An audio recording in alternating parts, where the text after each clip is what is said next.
morning, good afternoon, and good evening to everyone in the US and across the world. I am your host, Joe Soro. Yes, Mark, the intro was unexpected. I think Gerald put that there. It sounded like the music that they put on when you get a massage. I'm not talking about the Justin Tucker ones or the Deshaun Watson ones, the normal ones, where you actually get a massage and, pay and then leave. Yes, I am happy, Mark. I've been floating still since Saturday, and things have only just gotten better. And I finally here. I'm going to show you guys something real quick. Put some. I finally put something on that has a number because I don't know what the hell the problem was. I don't know what the problem with Gerald is and not giving Luca a number, but I had to post. I had to upload something there to show Luca with his number. And we just got word too, by the way, that Luca is scheduled to play his first game Monday against Utah. So he will not be available on Saturday. And he also did hint that uh, he took a little bit longer than normal because I think he said he hadn't really fully recovered from this reoccurring calf issue. So he took the time this time to get better.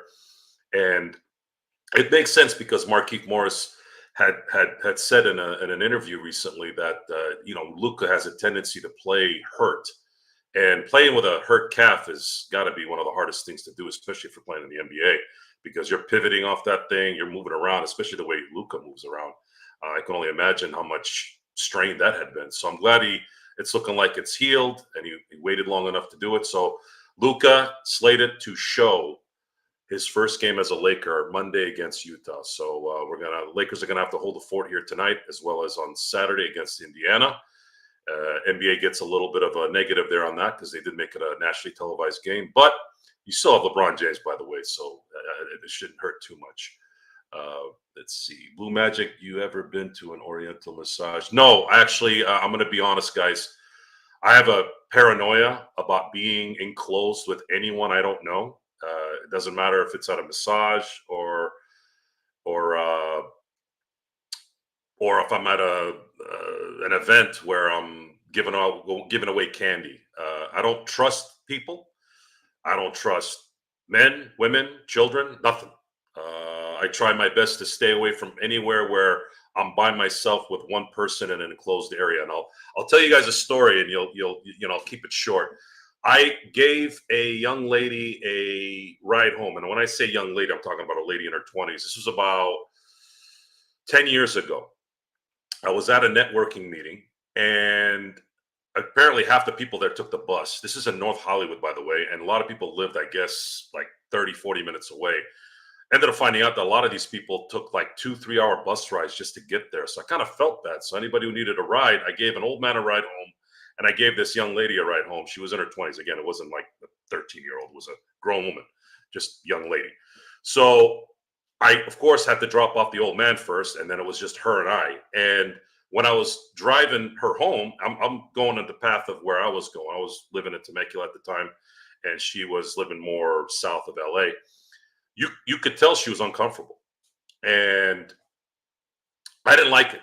I felt like it's one of the few times in my life where I felt like I was insulted. It takes a lot to insult me. It really, really does. I've had people cuss at me. I've had people want to throw down. None of that affected me. But the fact that I was nice enough to offer a ride home to this person and she agreed, yet I felt that she was very uncomfortable in the car. It had crossed my mind to just pull over and say, "Look, it doesn't look like you're comfortable. Get out of my car." But then I thought it's nighttime. That probably not a good idea to leave a woman out in the dark. So I held myself as best I could, dropped her off, and that was the last time I ever gave anybody a ride home. So, guys, ladies and gents, we live in a world where we want to help, and believe me, I've seen people walking. I've seen girls, I've seen older women walking in areas where the first instinct is, "Hey, let me give you a ride home. It's dark. It's not really an area that you probably should be walking at night, but you can't because as soon as you go over there, they're going to think you're some weirdo and that you're trying to do something. So you're kind of stuck." So, anyways, that's the story of being at the be that's the answer, Blue Magic. That no, hell no. So the massage places I have gone to either are commercial massage places. There's a big one called Massage Envy. There's too many people there for issues to happen. And then the person that massages maybe every 3 or 4 months. I have a friend that does that. Said she's a friend, like I know her, so it's nothing to worry about there. We did have an Asian, and I'm sorry, but guys, it's always an Asian one. It's like nail places. It is what it is. It's like Mexicans and landscape. I mean, I'm not trying to be racist here. It's just what it is. That's the demographic. But there was an Asian parlor, like at the supermarket where we shop at, just 2 miles from here. It was there for like 10 years, and I used to always go by it when I would go get uh, like a late night grocery list. Uh, and it was open. It would be open like around 10, 11 o'clock. I'm like, what do you think is going on in there at 10, 11 o'clock? When I get a massage, it's usually like at 3 or 4 in the afternoon, or maybe in the late morning. Like, what are you doing?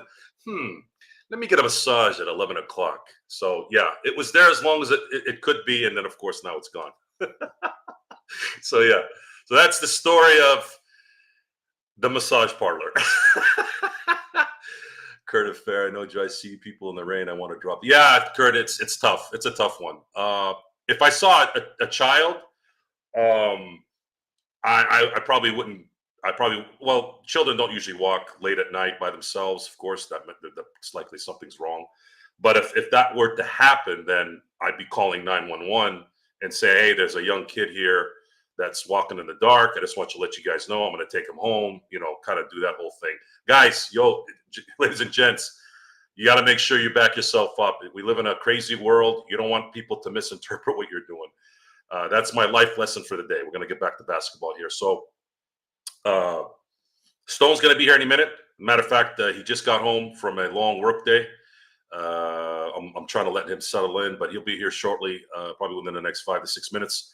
And we're going to be talking about the amazing 5-day trajectory. Is it trajectory of the Lakers?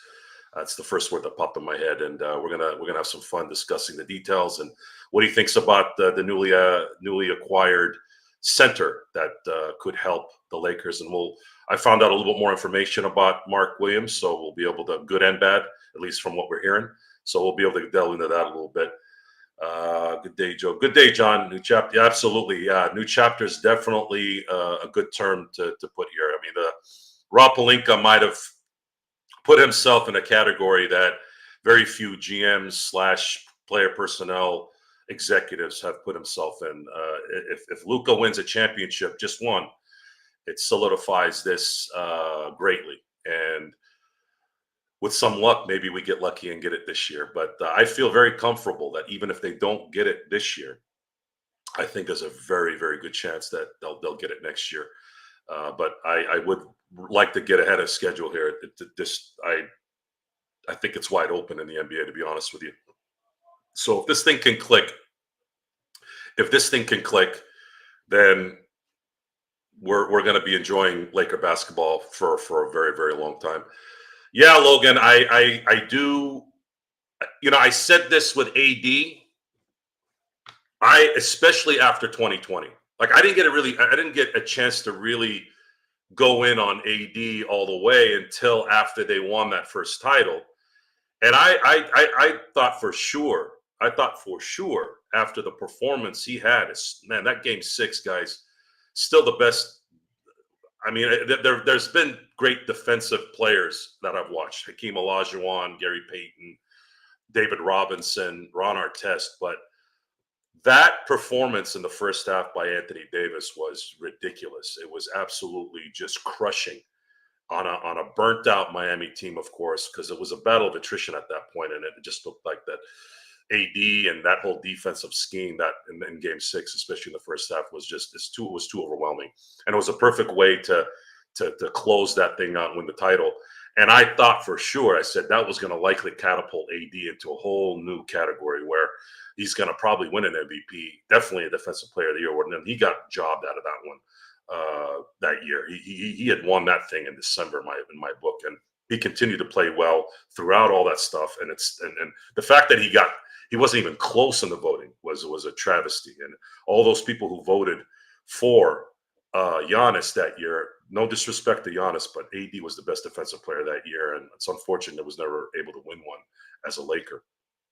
But to sit here and say Luka's going to win 3, 4 championships and several MVPs, I I feel like it's not going to happen again if I say it, because I just think Doncic has a different control of the game, and I feel very strongly if he's healthy for the next 10 years, I just can't see how he's not going to win at least one, and definitely win at least one title. But it would be a failure if you look at it from that window. If it's 10 years and he only wins one, it might be a failure. But winning a championship in general is very difficult, and if every star that's ever been acquired or traded for since Wilt Chamberlain has won a championship, then in the end, it's still an accomplishment, because it's so hard to win championships. And I'm sure that Karl Malone, John Stockton, Charles Barkley, Patrick Ewing, a lot of these guys, Reggie Miller, a lot of these guys would have even better careers if they had at least one. So yeah, but the chances of him only winning one, if he's got a team like the Lakers who are always going to replenish, they're not going to be the Dallas Mavericks where it's always kind of teetering. And that's the difference, guys. That's the difference. Now, the Lakers made a mistake in 2022. I always say that they panicked in getting Russell Westbrook, because they were trying to compensate for what Brooklyn was doing with Kevin Durant, James Harden, and Kyrie Irving. But mistakes that have been made, they're not the only mistakes that some of the really good executives and good coaches and good organizations have done. And if to say that they made up for that mistake would be an understatement. So Gerald brings it back up every now and then here the last few days, and I don't want to really think about it anymore. I'll bring it up in discussion just as an example, but I don't want to really delve into it. It doesn't matter anymore.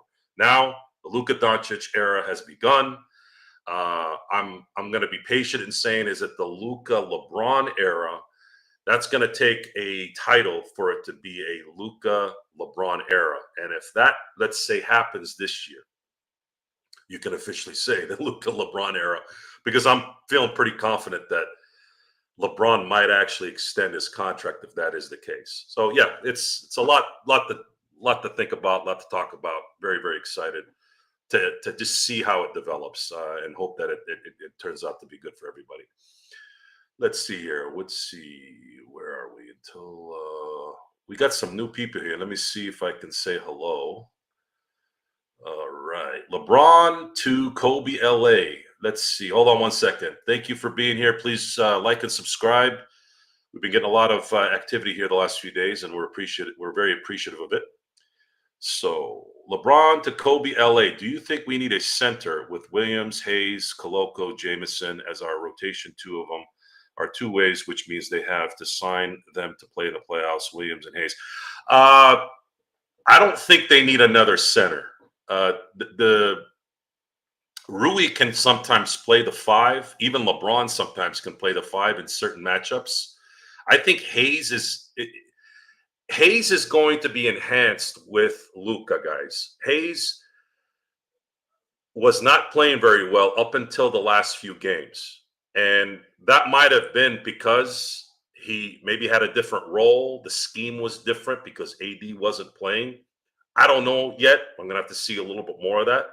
But I believe Hayes is a good enough backup during the regular season to do what needs to do, for the Lakers to do what they need to do and to eat up minutes. Whether he's going to be a factor in the playoffs, I guess it's going to depend on how Luka uses him, how he can enhance his skill set. I have to see how that works. Everything points to a point guard like Luka is going to help guys like Hayes, because he can do one thing very well, and that is move off his guy, or I should say screen and move off his guy quick and get to the basket for a dunk. So the pick and roll dunks, that's something that we're going to be watching to see if that enhances his skill set. Williams is a scorer. Uh, Defense, I haven't had a chance to really see him play defense, especially in a setting like this. He's been playing in Charlotte. Unfortunately, they're just not good. Motivation is an interesting topic about uh, Mark Williams. There's been some discussion, and I saw a video of a commentator for the Charlotte Hornets where they were very, very critical of how he used his energy. I think the term was lazy. He was lazy on defense. He wasn't covering certain guys, and of course, the excuse, as I was reading, was, well, he was playing in Charlotte. Who wants to be who wants to deal with losing all the time? Well, folks, it's about being a professional, and he's not going to be able to play like that in LA. And maybe they talk to him. Maybe Rob try to figure out, hey, look, are you going to play hard? Maybe you have to do some of those discussions with them before they pull the trigger. I don't know. With permission, of course, with Charlotte, because they did give up a pretty good amount of you know assets. They gave up an unprotected pick in 31, and they gave up on what could be a budding, very good player. I wouldn't say a star yet, but a very good player in Connect. But the Lakers needed this guy, and he can score, and he has shown that he can score in bunches, and he's very lengthy. And again, you have to factor in Mark Williams, Luca, Mark Williams, LeBron James. Those guys are going to find him in better spots than a perennial score and LaMelo Anthony, LaMelo Ball, or any other point guard that's playing in Charlotte. So yeah, we're going to go into more discussion on that as soon as Stone gets here. Stone should be here any minute. Uh, but I don't see the Lakers getting another player. Plus, it's difficult to get these buyout players unless they're making 12.8 or below, or it's 12.8 below or below. No, below 12.8. That's what I meant to say. So I don't know any centers. I think there's word that Ben Simmons is going to be bought out, and he's making too much money, so that's likely not going to be an option for the Lakers. Thanks, Mark. I appreciate it. Let's see here. What else we got? John with Luca. Let me go ahead and get you here. With Luca, every player will improve 10% as they seen and believe that success is around the corner. I think with AD, they felt they had reached their ceiling. Belief is a wonderful thing. A point guard is see the difference between AD and, let's say, Jokic. Jokic is the best point center that's probably ever lived, ever, even more than Arvydas Sabonis. And the only reason why he's better than Walton is because Walton couldn't play long enough.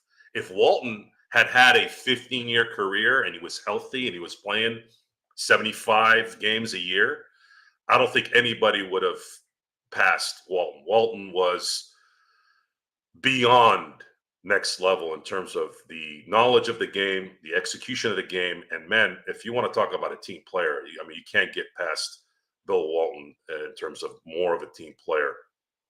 I mean, he's just a phenomenal man. He really was. And God rest his soul. I sad that this is a guy that always kind of watched his diet, what he ate, and the fact that he passed away from freaking cancer, man, it just bugs the hell out of me. It's like you do everything right, and it's still not enough. And he had some major back issues where he was contemplating suicide from all the pain. So I was happy that he got through it. Unfortunate that he had to pass with this damn cancer crap. But Bill Walton was the guy that could have been a Jokic before any of this. But as of right now, Jokic is by far and away the best point center, and AD is not that guy. AD wasn't really. He was never really good at even kind of gauging in the post. It's just not. It wasn't his game. So when you have a player like that that's not really good at distributing or kind of seeing how the offense kind of develops, he's more of a get AD the ball and let him do what he does. Let him maneuver, basically. It's not gonna be the same. He's not gonna necessarily make other people better from his kind of process. His process of being able to diagnose what's going on in the offense. But Luke is a completely different beast. He's a legitimate point guard who is scary from every angle in basketball. He could shoot from forever. He can get to the basket. He can get to the paint. He can maneuver sideways, upways, downways. It doesn't really matter. He is going to find a spot. He's going to get separation, and he's gonna mess you up. And the team is constructed now in a way where, hey, he's got the horses now. Guys have been shooting well. Guys like Gabe Vincent have been shooting well. Austin can shoot well. Rui can shoot well. Mark Williams is going to be a guy that's going to be athletic, and his standing reach. There was a measurement today. We showed it on the previous show. His standing measurement is 9'9". Yes, folks. You know what Wembanyama's standing reach is? 9'7". This guy has 2 inches above Wembanyama, and he's 5 inches shorter. So yes, stats in basketball mean more than in any other sport, and we know that they're going to take advantage of that. Oh, it's no doubt they're going to take advantage of it, and we're going to be here to watch it. We're gonna see it, guys. We're going to start seeing it Monday against Utah. For those of you who came in late, yes, unfortunately, Luka's not going to be available for Saturday's game against Indiana, but he will be available for Monday, and I think it's been confirmed already. Let's see what else we got here. I don't know. Kyrie leading a team just sounds off to me. That's a good point. I said this, I think, Saturday. Kyrie, you could say it's safe to say that Kyrie is the AD of guards. You're probably wondering what that means. It means they have never shown, AD or Kyrie. Now, they've both won titles where they were integral parts of those titles. Huge factors, right? And they've been number ones in sequences. And they've been number ones in sequences for a few weeks, maybe a month, maybe 3 months, and an entire playoff. But they've really never been a one. They just never have been a one. And because of that, are we expecting them to be number ones now, or is one of them going to be a number one now, this late in their career? I don't know if I'm going to be able to answer that. I think that the initial answer is going to be no. You don't just change into a number one this late in your career. If it was year 5, it was year 6, you can say, okay. But it's been too long. Kyrie's been in the league since 2011, and Anthony Davis has been in the league since 2012. If they were going to be number ones, they would have been number ones by now. So I don't know how 2 1As or 2 2s are going to work out here. We're going to have to wait and see. And without further ado, Mr. Stone Hansen has arrived. Stone, what, you work a 12-hour shift? What's that? Work a 12-hour shift? 10. 10? But yeah. Like the 10-hour shift 4 days a week? No, it's different every day. Sometimes I'll get stuck or I'll hold over, I'll go in early, so it's different all the time. Well, we're happy to have you here. We did this show for you because I'm very interested in hearing the yeah, sorry for being late. No, it's okay. I was going to start the show at 4:30, but then I realized there was a bunch of people waiting. I didn't want to keep them waiting, so I've been entertaining them here for 25 minutes. Don't worry. I got all that I needed out, and I've been answering some questions on some of the newbies that have been on here, so they had a chance to participate. But I'm interested in getting your take on what your thoughts are at the finalization of this trade deadline. It's another understatement to say that this might have been the greatest trade deadline I've ever seen. I don't know if I'm saying that because it enhanced the Lakers game, but you can also base on the fact that this trade deadline continues to trump football. I have not seen more than maybe 30 seconds to 60 seconds of any football coverage this week. This is Super Bowl week. It's Thursday. and I haven't seen anything in any of my feeds that are like glowing of football. It's been all Luca. It's been all basketball. What's going on? And this and that. And Sham Sharania this and Chris Haynes that. It has been basketball central. The NBA has gotten its trade deadline mojo back. So congratulations to Adam Silver. Congratulations to the NBA, and of course, congratulations to the second half of the NBA. And I'm gonna probably tune into the All Star game this year now that I'm kind of ready to see what's in store.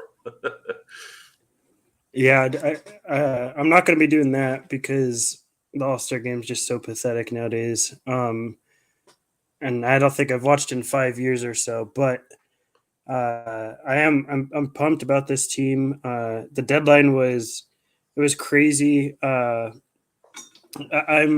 lucky. I'm not going to say like I'm all that or anything, but I'm lucky enough to have a couple people I know that work in the league. So I got a lot of texts on like what teams might be doing. So on some of the trades, I kind of knew what was happening.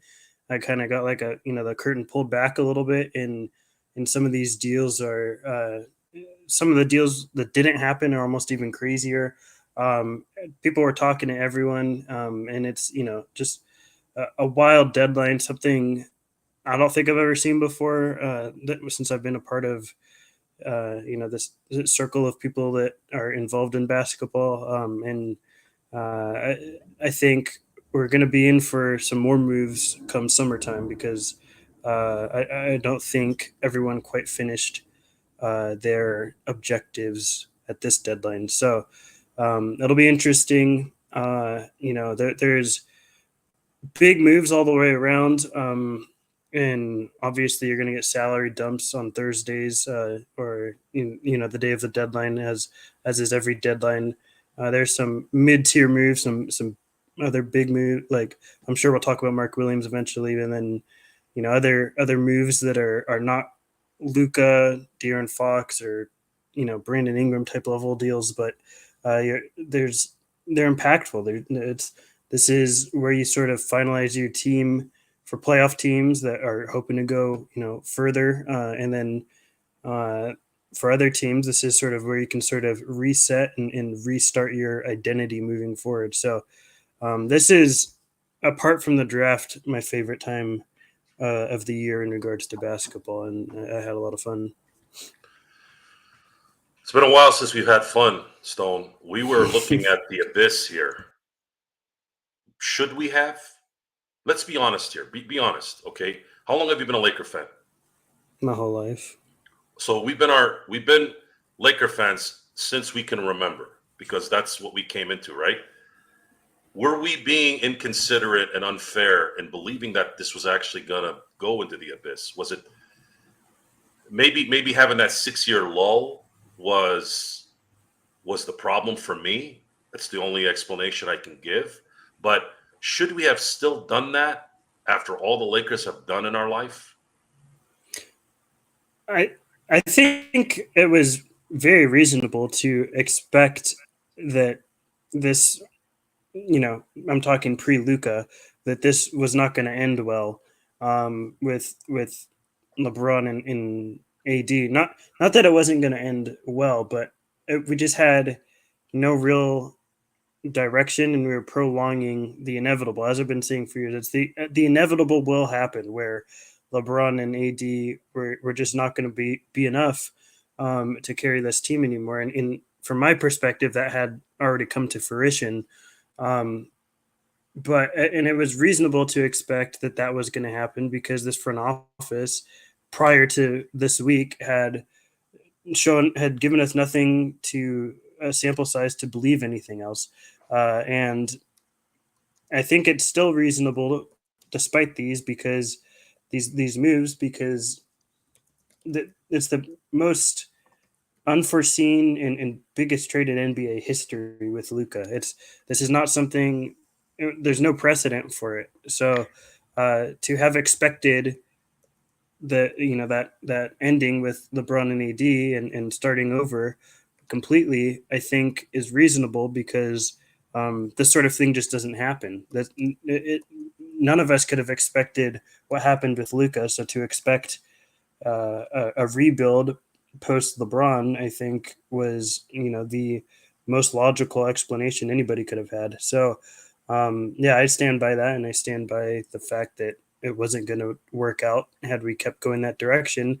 But thankfully, we don't have to talk about that anymore because now we have Luca, and all is for now forgiven. And I think that um, we'll get into the Mark Williams thing. I'm not the biggest fan of it. I don't hate it, but regardless, moving forward now, I think people had this sort of perception that I just wasn't as big a Laker fan, or I was the doom and gloom guy when it came to the Lakers. That's all gone now. Rest assured, I am a massive Luka fan, massive Laker fan. Always have been. That never changed. And um, having, in my opinion, a top two player in the world on my team, sort of whatever other moves, supplemental moves might happen, I'll criticize them individually, or give them respect, or however you want to put it, individually.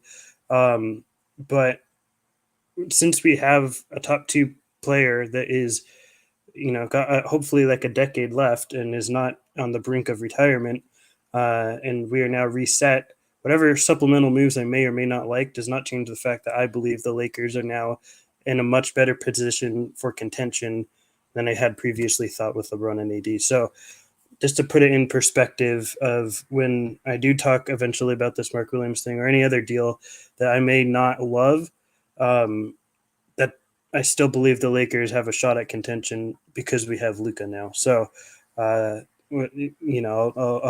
leave it there, I guess. So let's get to that. We've discussed the Luka setup. We already know all the details on that. By the way, do you know he's playing Monday against Utah? That's his first game. I thought it was Saturday. There was talk that he could show up Saturday, but I'm taking a guess that maybe he needed a few more reps. That's my guess. That works out better because I'm working Saturday, so I'll be here Monday. Nice. So those of you who are late to the show, Luka will premiere as a Laker. Monday against Utah. The people who got tickets for Saturday's game are really angry now. I would be too. I don't blame them. Hey, who would backseat LeBron? Right? No one's thinking about LeBron now. So Luka will be playing his first game as a Laker on Monday against Utah. I really don't care. I wasn't going to go to either one of the games physically, but I'm excited that he'll be here within 4 days. I think we can wait a couple more days. We won't be that big of a deal. I'm crossing my fingers, though, that they can still win that game on Saturday, because tonight's game, at least on paper, says that they should win tonight. Hopefully they do. And then if they can squeak out the win on Saturday, that puts them in a 5-game winning streak before they get their star point guard ready to go.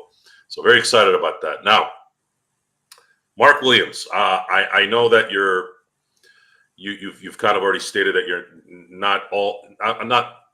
maybe not as warm as some of us with Mark. I don't hate it and I don't love it. I'll put it that way.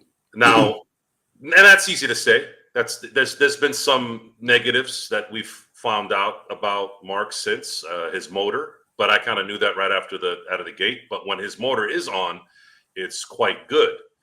And I'm also factoring in the Luka effect, how that's going to make a difference. And you also have to compare it with what you had. I mean, are you going to put Dalton Connect as a center? No. Dalton Connect struggles on defense. I'm not saying that Mark Williams is Anthony Davis defensively, but he's probably going to be size-wise a little bit more effective than Dalton Connect. So I feel pretty comfortable that motivation will be there and the usage of his skill set will be enhanced with Luka as well as LeBron.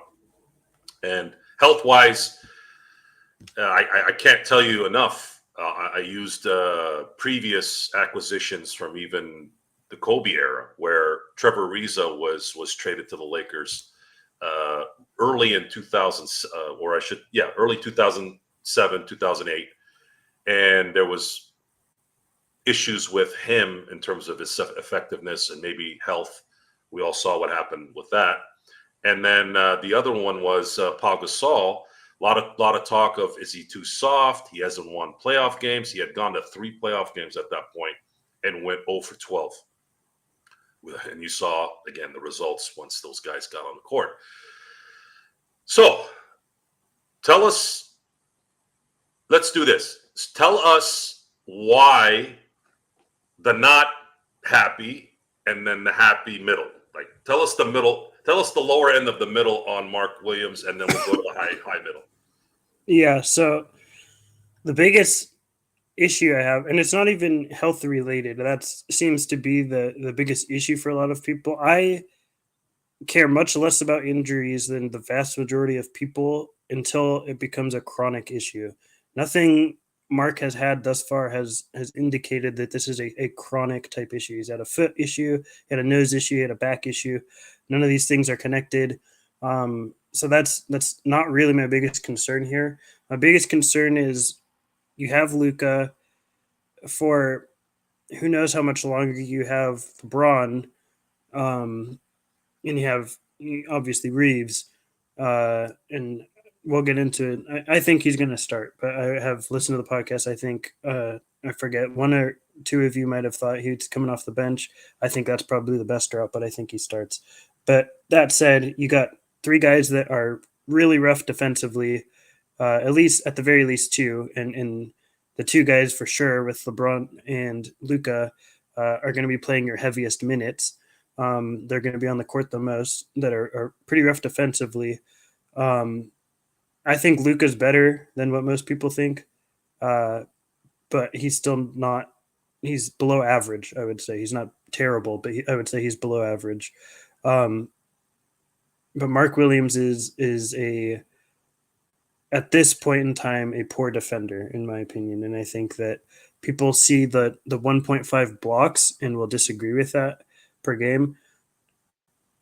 I can't emphasize enough how deceptive counting stats are for people. I think that they don't tell nearly the whole story of who a player is by just looking at your simplistic counting stats. I think Mark Williams, as massive as he is, you would think he would be much better defensively.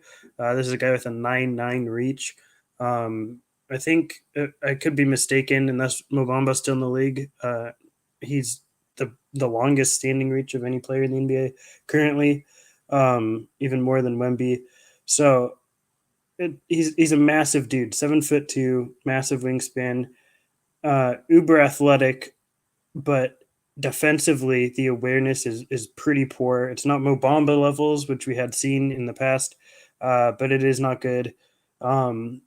There's a lot of issues when it comes to being cut, backdoor cuts, guys get into the rim that way. He's not someone that can simultaneously pick up around, be a rim protector around the rim, but also see where the ball is at. I think that's the biggest issue with Mark defensively, as you know, sort of this paint guy where it's the awareness of where the ball is in relation to where his man is, in relation to where the rim is. The best rim protectors in the league are elite at that, at knowing where all those pieces are, and as they're moving, adjusting to that. Mark is not good at that at this point in time. That's my biggest issue, and my biggest concern with this entire deal is that you obviously the biggest issue with this roster, outside of just needing a center in general, was needing defense around a guy like Luka and LeBron for the time being. And Mark Williams just is not that. So we now have to lean in the direction of the offense, which when we talk about the good parts, that's the good part of Mark Williams is offensively. But it's we're really heavily betting on being like a top 3 offense in the league, which is not unattainable by any means when you have Luka on your team and LeBron. Like, this is very much doable, but we are talking about a team that most likely for the rest of the season is probably like a bottom 10 defense. with who you have now solidified as your center. So to me, it's not ideal, and the issue is with the assets that we send away. I like Connect. I'm okay with moving Connect if it's for the center of the future that we need. Uh, that 31 pick is less valuable than it was a week ago, um, but we are limited on assets, and moving those assets together. For me, I don't love the deal, and I feel like I kind of have to love the deal if that's the rest of the assets that we have to move. Um, so I don't hate it by any means, and we'll talk about the good parts in a minute here. But uh, the lack of defense in a team that already struggles defensively, um, to me, it's not the ideal answer uh, around Luca. Good info. Absolutely. Yeah. Right now, the Lakers defensive rating is below half. So they're at the top of the last third of the league, and that was with AD. Would you say there's anyone else on the team that you would consider besides Vando? Because I don't want to use Vando yet because he hasn't played most of the year. But who else on the Lakers team that's played throughout the year, other than AD, that was a good defensive player? I would say DFS is a good defender. DFS is not the defender he was in Dallas with his first stint with Luca, where I thought he was a great defender. I think he is still a good defender though on the perimeter. And at times, if JJ is going to go small, he might be the center at times. Um, and then the only other player on the Lakers roster I'd say is a good defender is Gabe Vincent. That the issue with Gabe Vincent, as much as I enjoy his defense, is he is a small guard. He's like 6 foot, 6'1" or something. Um, and those guys can really only defend that one position of point guard at point of attack when it's switched. And I expect the Lakers to do a lot of switching with JJ here. If he switched onto anybody else, he's going to get bullied, and he's going to get bullied towards the rim. He's going to get back down. He's going to get out strengthed, however you want to put it. But he is a one positional defender. He's good at that one position at defending, but nonetheless, that's sort of the only area he is a positive defensively. Um, so that's my issue in terms of the on-ball defense. Off-ball defense we can sort of get into. It's a little different, but those are the only guys I would say on this Lakers roster outside of Vando that are positive defenders at this point. When Max Christie was on the team, would you have considered him? I would say he's a positive defender. The offense was always more the issue for me with him, but I would say he's a positive defender. I wouldn't say he was. I would say he's a good defender. I wouldn't say he was a great defender. So they're ranked 19. You're based off the talent now on the team. Are they going to drop to 23, 24? Yeah, I think 23 to 28, somewhere in there, is probably where you can expect for the rest of the season. So if that's the case, this is something I'm going to have to research. How many teams win championships when they're ranked in the 20s on defense? That's a good trivia question that Sean could probably answer. I do not have that answer for you, unfortunately. So we'll have to do some research on that. We'll get back to you on that on another show. So let's get to the good part of Mark Williams, and then I'm going to ask you another question after that, and then we'll continue from there. So the good things. Tell us what you think will flourish in LA for him. Yeah, I mean the great thing with Mark is that he is as good of a lob threat as you can get. He's extremely long with that standing reach. Like I said, can kind of throw the ball anywhere because he's so long. The catch radius is great. Jackson Hayes is another guy that has a massive catch radius. We'll talk about him a little bit later, or I hope to. But I think Hayes is actually going to be a decent backup now with Luca there. But Mark Williams is got a massive catch radius, massive hands to grab the ball wherever. He's strong going up. He's not often getting stripped with the ball when he goes up for a putback or anything. And you know, he's when he has the ball, because his hands are so massive, he's really covering it really well. So it's difficult for other players to get the ball without fouling him if they're trying to strip it from him. Um, he's got decent touch. I wouldn't say great. He's operating pretty much exclusively from within the paint. He's not someone that, like AD, could stretch out to the free throw line. You need to feel pretty comfortable about it most games. That's just not really a part of Mark Williams' game. He's more of a pretty much exclusively around the rim type guy, which is fine when you have Luka there, because you know we saw with Lively and Gafford, like that is the archetype that Luka prefers to play with, and Luka, frankly, I think can get the most out of is somebody like that. I think it was from Ramona Shelburne who had tweeted like this: Luka had met with Rob and told him sort of the center he wants to play with, and identified that. And you know, this is offensively speaking, the exact sort of player that Luka can get the most out of. So I think that aspect is really good. He's going to run the floor. Motor concerns don't worry me when he was last playing in Charlotte on a team that's not incentivized to win much, and I kind of throw that out the window, and that wasn't really an issue for him at Duke. So I don't really think that that's like a big issue here. In transition, he'll be good. He's not like this slow plotting. He's not like Walker Kessler in transition. He's someone that can get down the court a bit. He's not necessarily like Jackson Hayes, who can really sprint, but he's going to get down the court. Um, he's not the quickest when the ball comes off the rim and he's going for a putback. He's not the quickest at like second jumps at getting off the ground, his load time, but because he's so long, you can sort of counteract that with his arms can reach the apex of the rim much quicker, despite the fact that his feet aren't leaving the ground super fast, if that makes sense to people listening. So yeah, I think offensively this is a really good match. I think Mark Williams too. When I had scouted him at Duke, and to be quite honest, I haven't watched a ton of Charlotte Hornets over the past couple of years. I can't imagine a lot of people have, but the passing was an underrated aspect of his game, where I thought he's pretty good out of double teams.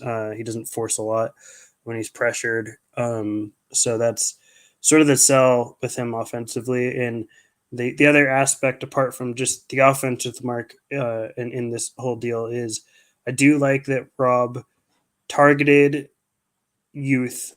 We're sort of leaning into a young core, which we have not had for some time now, and it's refreshing. I do like that he got someone that is still quite young, someone that is on a rookie scale deal on his contract that is going to start for you. That is big in terms of financially, um, but again, I don't think it's quite the perfect fit when you are discussing what Mark does on the other, or what Mark doesn't do, I should say, on the other end of the court. So And yeah. really quickly, sorry, just to throw out a couple stats there. As a lob threat, Mark Williams is top 10 in points per possession and converting points as a lob threat. Like he's a really great lob threat. Defensively, to sort of exemplify what I'm saying, despite the 1.5 blocks per game, opponents shoot 68.2% when he's the primary defender around the rim. So when opponents are shooting almost 70% at the rim when he's the primary defender, that's a big issue if you're talking about someone that can anchor hopefully your defense at times. Do you see JJ playing both Williams and Jackson Hayes at the same time? Not regularly. I think you might see him experiment with it, but I think he'll quickly find out that it's not something that works. I think you're probably going to see a lot of experimentation from JJ in the first couple weeks of having Luca to see what fully he has and can throw out there. But I don't think that you're going to be able to do that with two guys that are non-spacers on the court. So I have a question. Blue Magic has a question. He said that Mark Williams is actually a good free throw shooter. I think he shoots almost 78%. Uh, does he have untapped shooting potential from the outside? Not and I would be absolutely stunned if it ever came from like three. I think possibly there's some outcomes where he can shoot at 10 to 12 feet and you feel decent about it. Um, but at this point in time, he's pretty much exclusively around the rim guy, um, and I think that's okay. I don't think you have when you have Luca as your primary facilitator. I don't think you the onus is not really as amplified to be a shooter as the five when Luca is the table setter. I think it would be a much bigger discussion had we still had AD on the team. Like I was pretty against getting a starting five for that reason because I don't think it really works having two non-spacers on the court for a lengthy amount of time. Um, but I don't think with Luca, who can really get the most out of guys like Mark, it's super necessary for Mark to be able to do that. Okay. So JY, one of our great chat room patrons. Good question. Good question. Who with the acquisitions with the Warriors, uh, with the lack of acquisitions really for Phoenix, nothing at least major wise, and of course DeAndre, I'm sorry, De'Aaron Fox going to San Antonio. Right now, Sacramento's at the 9, Phoenix is at the 10, Golden State is at the 11, and San Antonio is at the 12. How do you think those four teams will shuffle? Because I'm pretty comfortable in saying that Dallas is going to make the play in at least, Minnesota too, or get one of those spots at 6 or 5. So now it's down to which of the two teams out of the four from Sacramento, Phoenix, Golden State, and San Antonio are going to make the playoffs or play in. Sorry, you're on mute. You said Sacramento, Golden State, Phoenix, and San Antonio. Correct. Uh, And I mind you, Stone, Portland has won 9 of the last 10 games. They're yeah, right now from the play to the 10th spot are 3.5 games out. So I don't that think they want to, could, so yeah. but I would put San Antonio in there as one of the teams that I think makes it with Fox now. I think that is not only big for what it does on the court, but I think that's a big culture changer for that team that has really lacked like a primary facilitator. They've had stopgap ones with Trey Jones and they've tried with Chris Paul, but when you have a guy who's locked in for the next several years as that guy, I think that changes the culture a bit. And from everything, it seems like Fox is a really great locker room guy. So I would bet on San Antonio being one of the teams that makes it. Um, Out of those other three, it's probably equal odds. Sort of, pick your favorite. I would probably go with, if I had to guess, it's tough. I would probably go with the Warriors.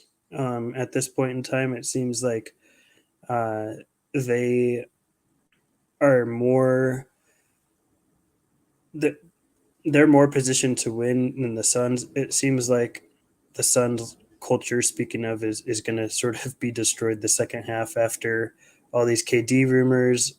Seems the reporting is that it's a very awkward locker room right now. I don't think that they are in a position to really win a lot of games moving forward the second half of the season. It doesn't seem like they're really their hearts in it.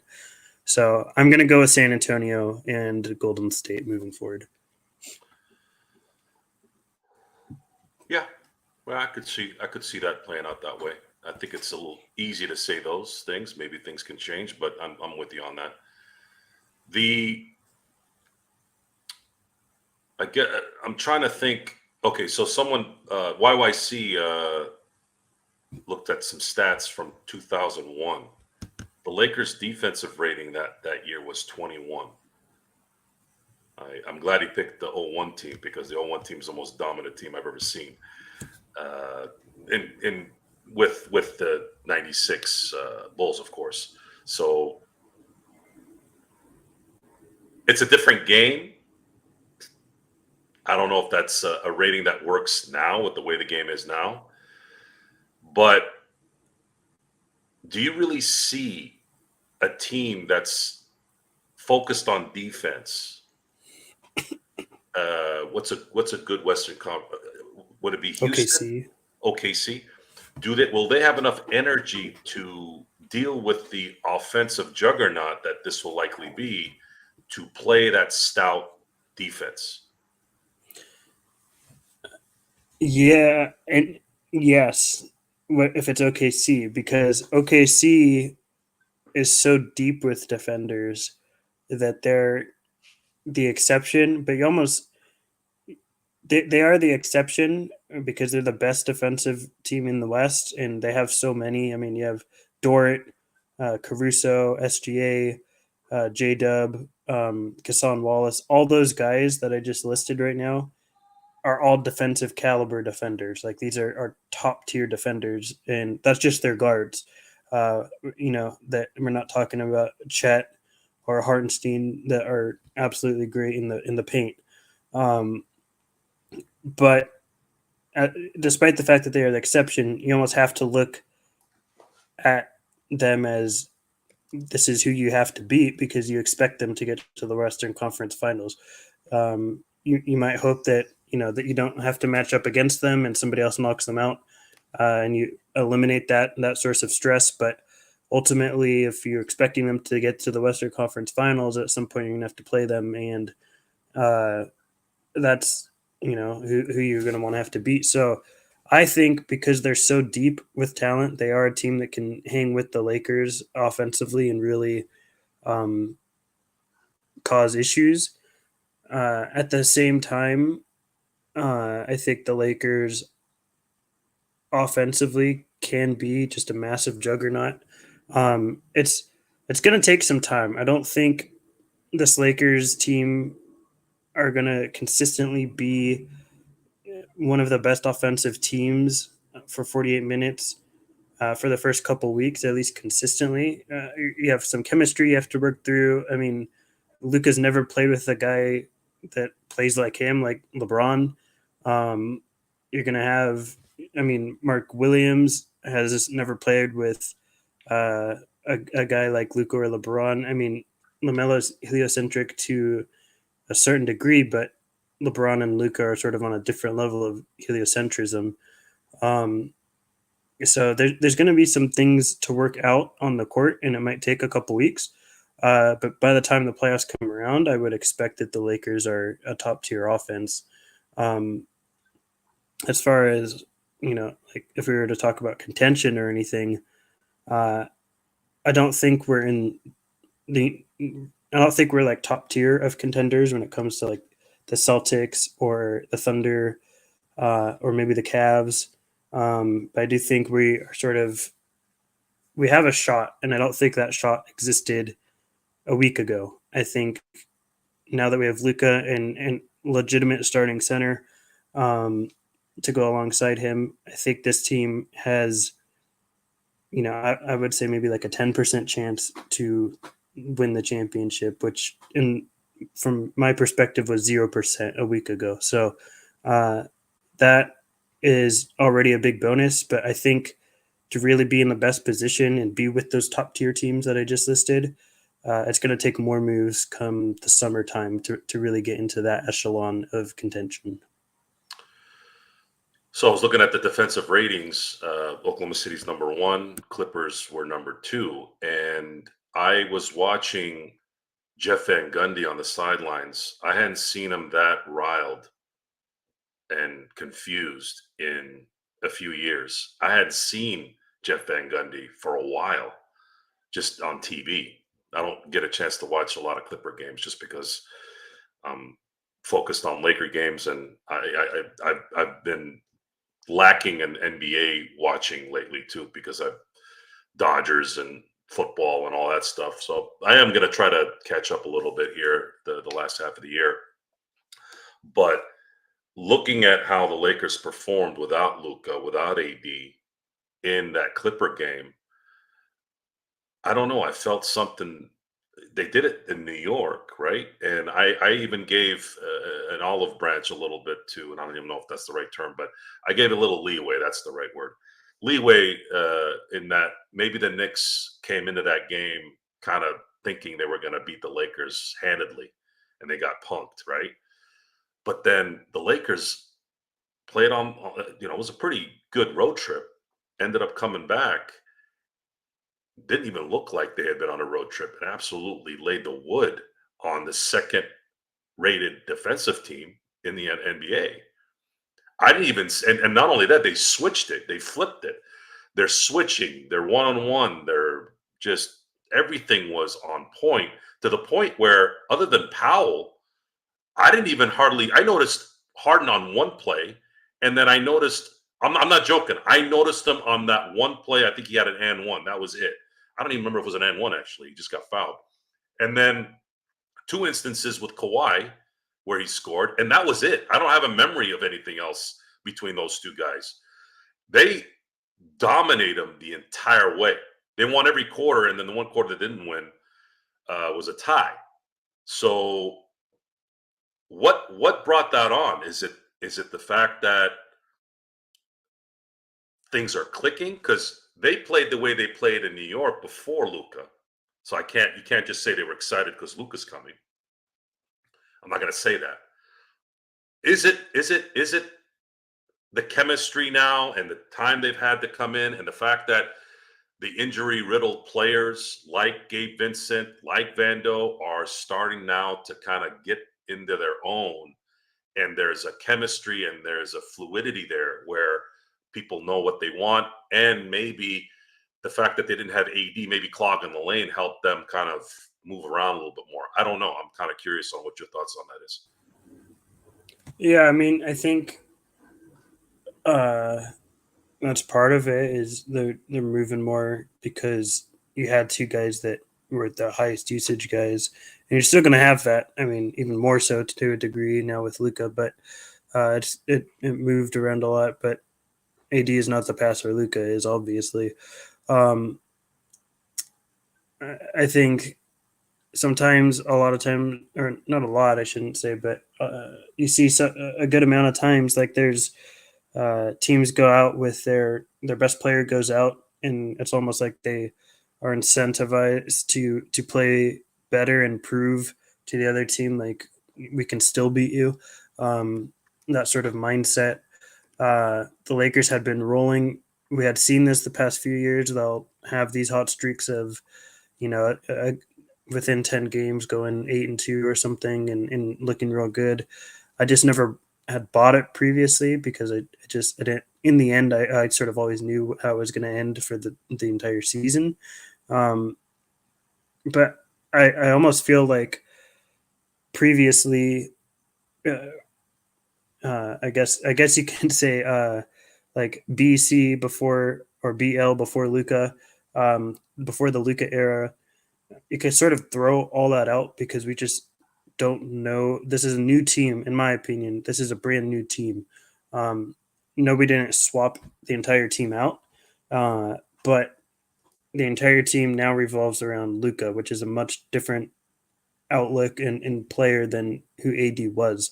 So whatever had happened prior, I don't want to say is irrelevant, but it, it's you're starting fresh, and you're starting around this player that plays much differently than our other number two guy, or number one guy, however you want to put it, played. So that changes the entire dynamic of this team, and we sort of have to just see it play out in on the court, uh, before we can definitively say what adjustments or things need to be made. But um, I think this team is just a completely different team, even then we saw it in that Knicks game or that Clippers game because they're going to play in an entirely different way of basketball, and it's something that we're not used to.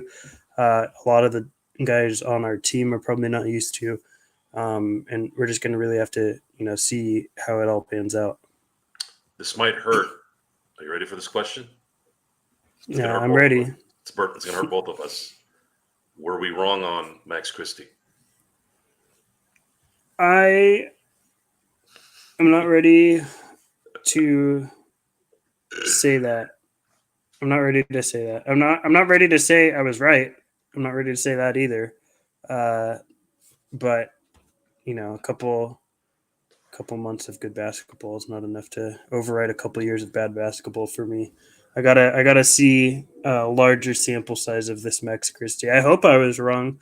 The more players that play better, the more fun the league is. But um, it's not something I'm ready to say I was right or wrong on yet.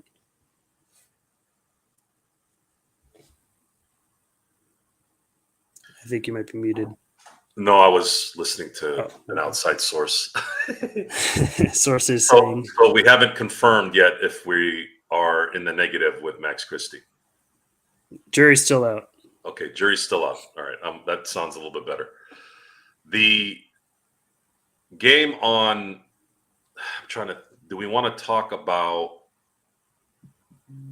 Monday before we talk about tonight and Saturday? Because I'm really hoping that the Lakers are not doing that. They got to take advantage of tonight, and they got to muster up on Saturday. It's not catastrophic if they lose, but it's like you're at the cusp here. You want to take advantage of these before Luka comes, and then now you can focus on getting this thing put together the right way before the end of the year. Yeah. I don't. Do you have clarity on? I assume he's not playing tonight, but will Mark Williams be playing on Saturday?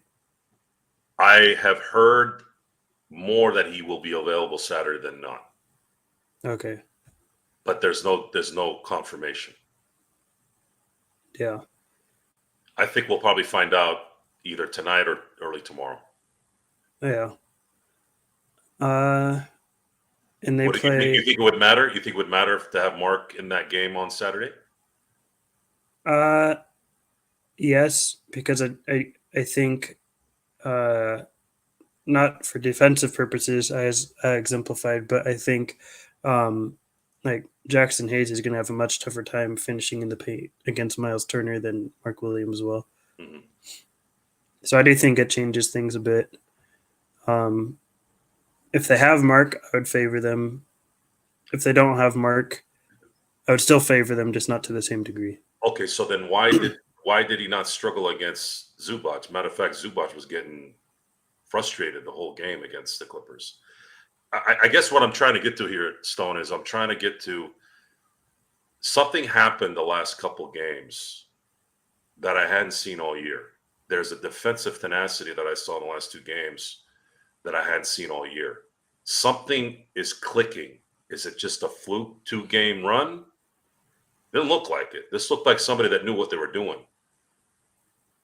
Yeah, I mean, I think the Lakers at their highest potential can be a team that is not terrible on defense, but I don't think that is something you want to rely on going into a 7-game series in the playoffs. I think because you are not going to be able, in my opinion, for any team, this isn't just the Lakers, this is any team in the NBA, you aren't going to be able to play your very best basketball 4 to 7 games in a row. You just aren't. You want to be able to have the luxury of having really good defenders that play that level every night, for the times to make up for and cover the aspects and the times of when you're not clicking on that level. Because, like I said, not just for the Lakers, but for any team, you're not going to be playing your very best basketball 48 minutes a night for 4 to 7 games in the series. And I think having individual defenders that can reduce that and mitigate that impact, um, is something the Lakers lack and can overcome. It's just going to take a lot more from them offensively to overcome those issues. And I think during the summertime, we might see a lot of those issues addressed. But I think headed into this postseason, it is going to take that for the Lakers to play on that level that you're talking about defensively.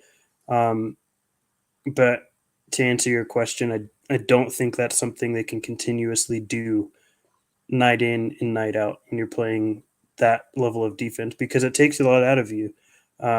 It really, like, when you're playing, not only are you exerting a lot of physical energy defensively doing that, and they are going to have to exert less offensive energy now that you have Luka on your team. Things are going to be made easier for you. You're going to be a finisher, not a creator, with Luka on your team. So you're going to have more energy to expend defensively. But um, it also does take a certain mental aspect of really playing and thinking the game defensively, and it can be draining. So I don't think this team can do that every single night. I don't think any team can do that, play their best basketball every single night. But I think the offense can be so potent that it might just be enough to overcome that. Let's get back to Luca here. We've heard conditioning issues. We've heard uneasiness behind the scenes with not players but management. What the heck has Luca been doing over there? Where you have guys like Markieff Morris saying he's low maintenance twice in interviews, and saying this guy's been playing injured. This guy will play injured, and he's low maintenance. And then you also hear that Lucas said that he waited to make sure his calf healed this time 100% versus it sounds like didn't let it heal before 100%. What do you think is good? You have a little bit of a connection around the behind the scenes stuff with what you've done in terms of scouting. What does the stars don't align here? What are we missing here? Why is it that players love him? You have Kyrie Irving also calling him his Hermano in a post game interview. Players love him. Management hates him. And as an observer, without knowing what the hell's going on, have you ever seen, just in what you've seen on the court, an issue with Luka? Like what is going on behind the scenes? It doesn't connect. Well, I know just as much as anybody else, which includes people like Shams or Windhorse or yourself or me. Like, we all know the same amount of as to why they traded Luca. We don't.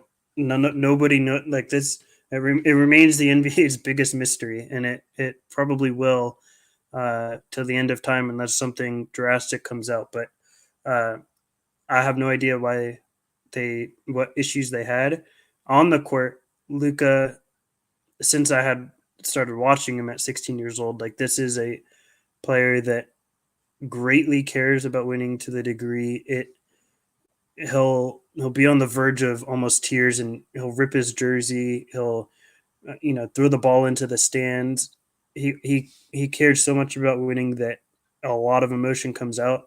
He'll yell at coaches, um, and when things are not going well, uh, Luca has an emotional display of that. So um, that's all I can speak to, and everyone else sees the same thing when what I see on the court. Like, that's not private knowledge or anything. Um, he's always been that player. He'll always be that player who just has these emotional outbursts when things are going poorly in a given game, um, because he cares so much about winning. I don't think it's necessarily a bad thing either. Um, I think it's just something people have to learn to deal with. But um, as far as in-house things with the organization, it really does seem like they just did not want to pay. I mean, if you're not willing to pay Luca that sort of money, it seems like you're not willing to pay any player that sort of money. It really seems like they just didn't want to pay a player that length of contract for that amount of money. And it seems like they've really liked Anthony Davis. Uh, that I mean, that just seems to be what the answer is right now. And on its face, it doesn't make a whole lot of sense to me, but that's it seems to be the best anybody can get at this point. Yeah, guys, it looks like Mavericks are rocking the Boston Celtics in Boston right now. But be careful, guys. Boston has a habit of coming back in these games, and 16-point leads are like 8-point leads in this era of basketball. So I'd wait till it's middle of the fourth quarter. If they're up by 16, then that's a good thing. And by the way, I'm cheering for Dallas. I don't know anytime Boston loses, that's a good thing. Okay. Do you envision in any way Luca not signing an extension with the Lakers? Uh, I do envision him quite easily not signing the 5-year extension with the Lakers. I think it's That, pretty. that's actually a bad decision on his part from a financial standpoint. I can't remember exactly what it was, but if he takes, I think, a 2-year extension with a third-year option, something like that, he Yes, can then opt out and then get 400 million. yes, that And is the more likely path I view for Luca. but will he do it with LA? He will do it with LA, right? Like that's where I he would do it. I would think so, and I I mean when it's that kind of money, I would feel pretty good about it. I don't want to say it's 100% because we just saw Luca get traded, and that wasn't supposed to be 100%. He was staying with Dallas, so nothing at this point is 100% anymore. But I would say it's a pretty good chance when it's that kind of money that he's re-signing, and then maybe after that, if something were to go terribly wrong, something unforeseen goes way south, he might request out.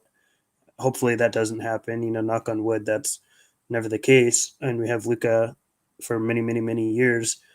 But it, people are going to freak out when he doesn't sign that 5 year. People that are ill informed, but financially, it makes way more sense for him to do the 2 year extension with the plus one, and then it triggers the supermax that he can then sign despite not having played continuous 7 years with the team. So that is because I'll have hit that 10 year threshold as a max guy. So that is the path, the most likely path for him. And so long as Rob puts a competent team around Luka Doncic during that time frame, I would expect Luka to sign a 4 or 5 year extension beyond that, and stick with the Lakers for hopefully the entirety of that next contract past those 2 years. But Rob Rob still has to,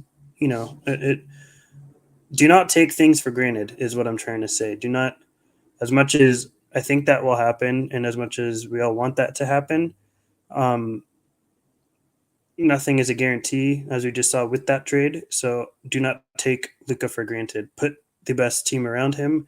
I'm really glad Rob used showed he was willing to use that 31 pick instead of holding on to it in hoping that saving it for a rainy day or something.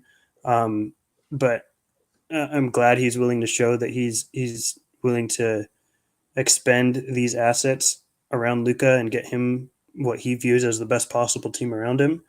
Uh, Even if I don't think it was, but I think so long as he's willing to show that in his aggressiveness in putting a complementary team of supporting cast around Luca, I think is a really good chance that Luca continues his career out in LA. Yeah, the signings, even the Mark Williams signing, it's a friendly contract, and the Lakers have really friendly contracts at the end of the year. Guys like Gabe Vincent, who will have an expiring contract next year. So those things, those those contracts will allow the Lakers to be trade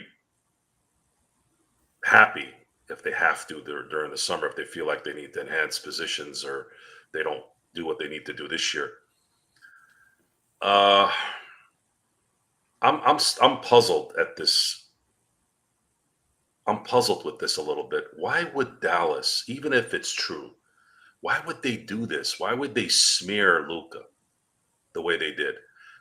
It's looking like they did it because they didn't want to pay him 350, right? But why would they smear him for what? I don't think we know the whole story. I don't.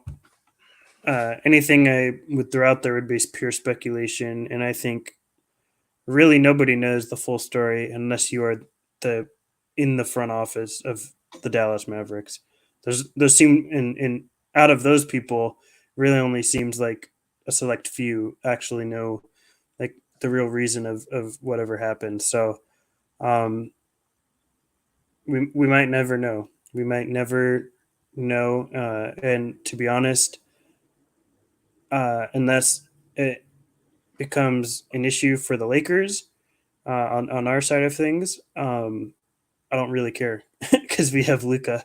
Yeah. So so long as nothing becomes an issue here, I'm completely happy and fine with whatever happened in Dallas.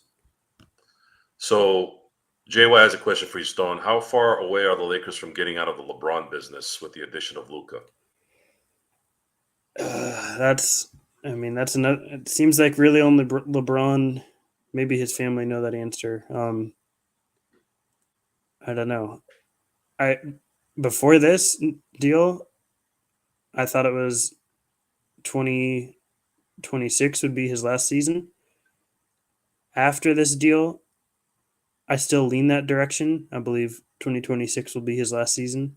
He'll have this year and then sign one more 1 year deal and be done there. I still think that's the most likely outcome. But and I think that's to the benefit of the Lakers. If I'm being quite honest, I think having LeBron and Luca play together, hopefully, hopefully win a title together, um, and have that little bit of overlap is a good thing.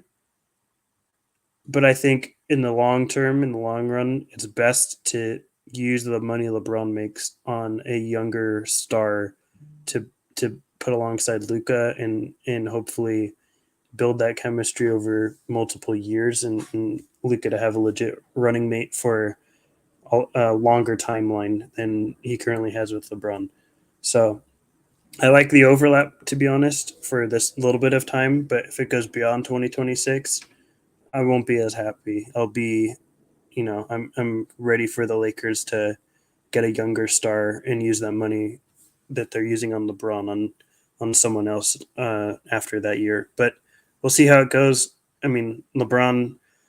If I'm being honest, I think LeBron could play another 5 years in the NBA, not to the current level that he's playing at right now, but I think he could still be a positive offensive player in the NBA for another 5 years if he wanted to. But I don't think that's the most likely scenario. Was this a new deal that came through here? Was Torrey Craig a buyout?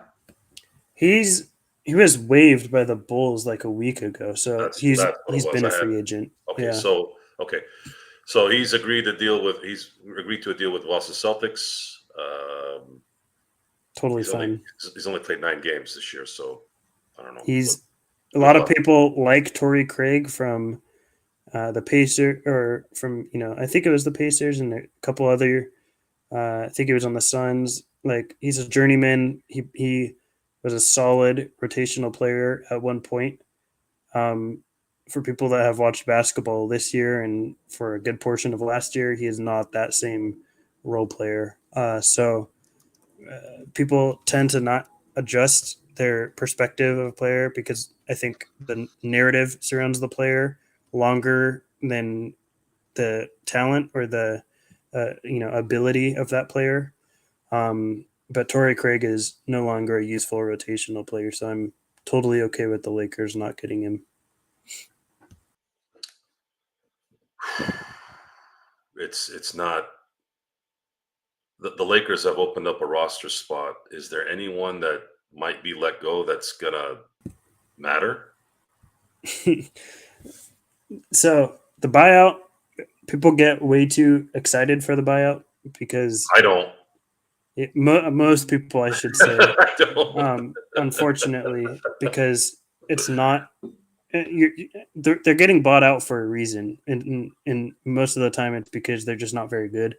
Sometimes it's the situation, but very rarely does a buyout player actually work out, and that percentage of that a buyout player being a an actual contributor to a team is reduced by the fact that the Lakers are working with this CBA, and the ones that are bought out are can only be what is it, 12.9 million and under, um, Yeah. 12.8 million and under. So the pool of already bad fish for the most part just shrunk a whole lot more for the Lakers because they're operating as that apron team. Um, so no, in my view, no player that the Lakers do or don't use with that last roster spot is going to be a useful player for the remainder of the season. Would I personally, but would Simmons have been value? Would he have been a I help? would have, I would have taken that chance on. If it's a minimum deal, I would have taken that chance on Simmons Okay. for sure, 100%. But obviously we can't. But I'd be very interested in bringing him aboard if we could. What's his career going to be after this season? Is he the Darren Williams of his generation? uh, we'll have to find out. I mean, I think he can still be a useful rotational player for a team. I still think he can be a positive NBA player. I don't know how much he wants to be one. Um, maybe after this massive contract, this is the last one he wants to sign, and he's like, I made my money. I'm good to go for the rest of my life. Um, that wouldn't surprise me, uh, but I think he can still play. But we'll find out. I don't know what his thought process is at this point. So we'll have to find out in the summer. Yeah, Alan. Lakers can't get Ben Simmons. Even if he gets bought out, he makes too much money because the Lakers are in the apron. They can't sign anyone. They can't sign anyone off the scrap heap that makes more than 12.8 million. So anyone that gets bought out that makes less than that, they can get, but Those nothing above names, that. those names are like Daniel Tice, Torrey Craig was one.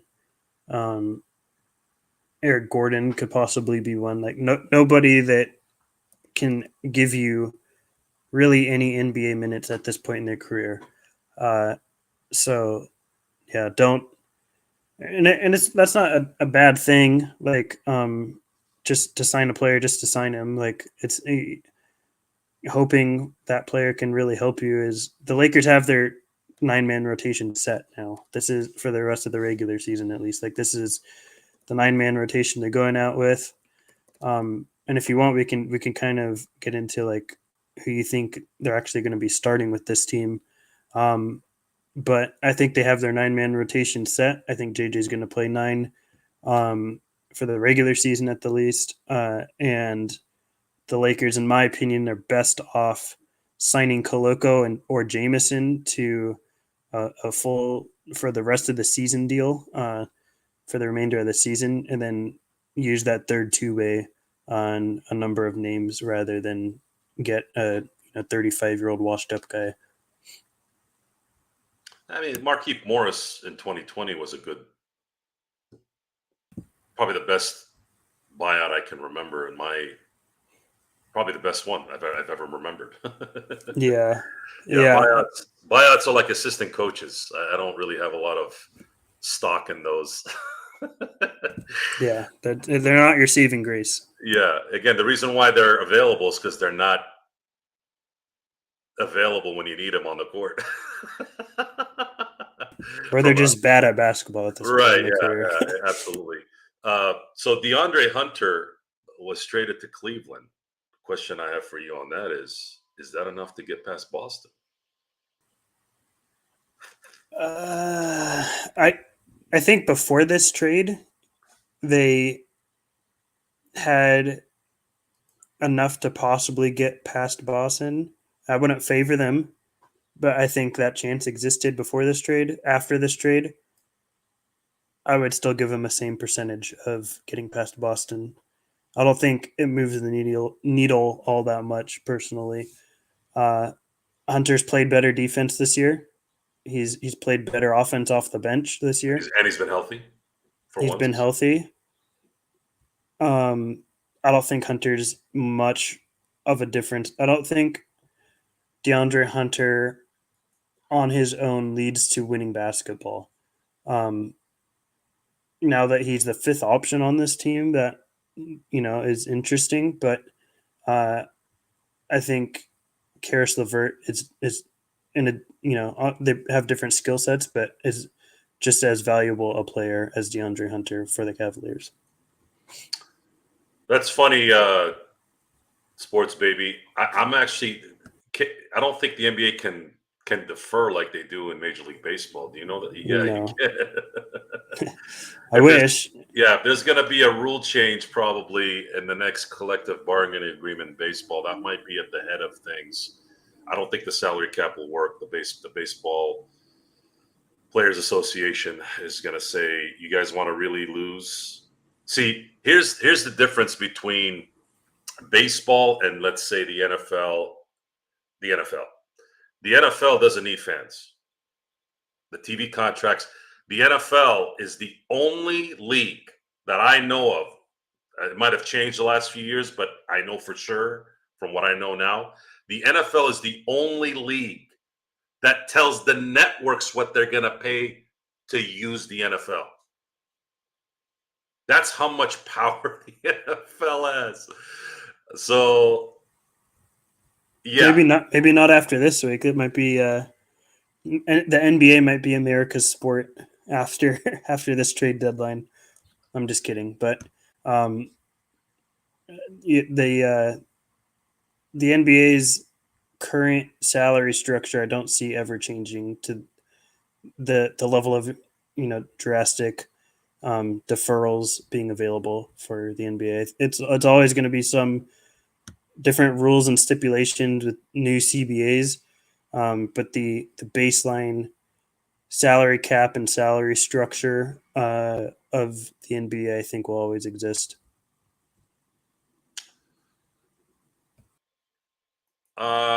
let's see here. Rasul, I don't know if I don't know who you are, Rasul. I see you every now and then. So if the Lakers go to the finals, I'll quit watching the NBA, right? Okay.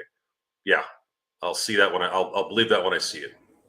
The NBA I has don't, been rigged over 30 years, he yeah. says. And notice, guys, everything is always rigged to everybody. If Everything's it's not rigged. your team, if it's not your Yeah, if it's team, not your team, it's all rigged. Apparently, everyone forgot that it was rigged for the New England Patriots for 20 years. Now Patrick Mahomes is winning, and it's rigged. Luka is one of 8 guys in the last 60 years that's come to the Lakers. It's rigged. So they rigged Wilt, they rigged Kareem, they rigged Shaq, they rigged Kobe, they rigged Powell, they rigged Anthony Davis, they rigged. How are you going to rig LeBron James? He came here. How many rigging can you possibly pull out of your ass? Losers think about winners. Winners think about winning. Remember this, live it, know it, digest it, understand that in life, a lot of times, there's just certain things that are. Poor people think about rich people don't think about poor people. As much as it sucks to deal with rich people, believe me, I go into that world a lot. They look at people like peasants. Now, the important part of that is, folks, a little bit of a public service announcement here, is the reason why rich people have that power is because people are slaves to money. What you got to do is you got to do what I do. You got to tell rich people to eat it and that you can't be bought. But a lot of people can't do that because they want to go buy stuff and they want to go be someone and they want to be all,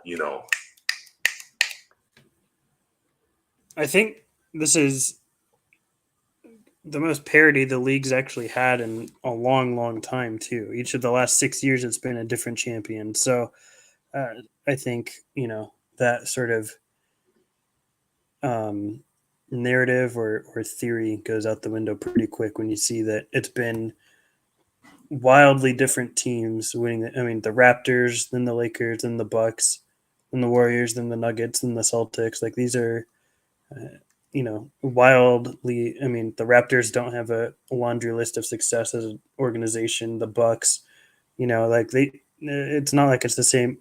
It must have been rigged, I guess, when the Warriors were winning. During their dynasty, or the Spurs, or the Bulls. But that rigging stops apparently for 6 year spans, I guess. But yeah, I mean, it's. I don't think we need to spend more time on Yeah, fake it's fake nice to theories. it's nice to poke fun at it every now and then. It's such idiocy. If you've got proof, prove it. Prove it. I keep hearing that they're aliens. Okay, prove it. I keep hearing that. Yeah, go ahead. Luca being a Laker doesn't even prove that because the Lakers haven't even won with Luca yet. The the Lakers, I mean, they have Luca and they have a better chance of winning now, but um, the Lakers just, they're it's not rigged for the Lakers because they have Luca. Because if it was rigged, I would assume they'd be winning championships, not just being happy to get a star player. So I think, yeah, that's not really the closest thing you could say to being rigged was the frozen envelope. That's the closest thing in the NBA, and even then, I don't think it was. But that to me is like the closest to rigged I think that you can get in the NBA, and even then, I don't think that was a rigged issue. Yeah, that was the first time the lottery was implemented in 1985, and Patrick Ewing was the first pick that year, and everyone knew he was going to be the first pick. He happened to go to New York. That people will stand on everything to say that was rigged. That's the Seeing it, closest thing I think you can like. That's the most believable thing to me, and even then, I don't believe it. But that's got the best. You have the best shot at making me believe it of anything in the NBA being rigged. bring the proof. Evidence matters, folks. Evidence matters. And while there are a lot of people out there that you see evidence on and they still get set free due to circumstantial evidence, common sense there will make sense. If you see somebody who hurt their hand and is bleeding, and two people got killed in front of the patio, and the shoes match, and there's motive, and yeah, that's the kind of stuff we want to see at least.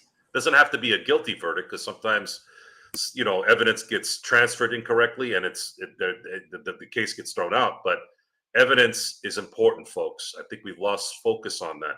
It's just like when you go on social media, guys. You see a lot of filters out there.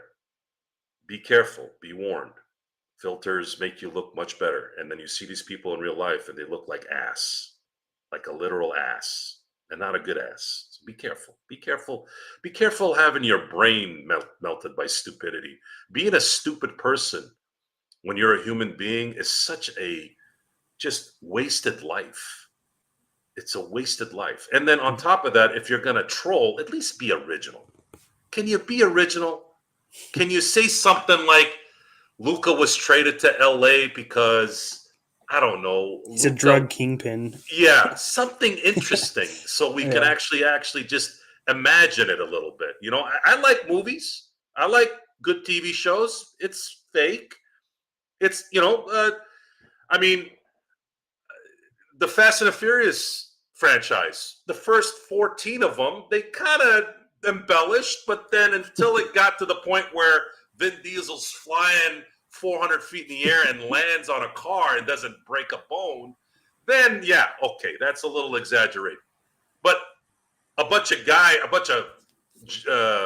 grease monkeys all of a sudden turning into James Bond, you could probably let that maybe slide a little bit, the suspension of disbelief because it is a movie.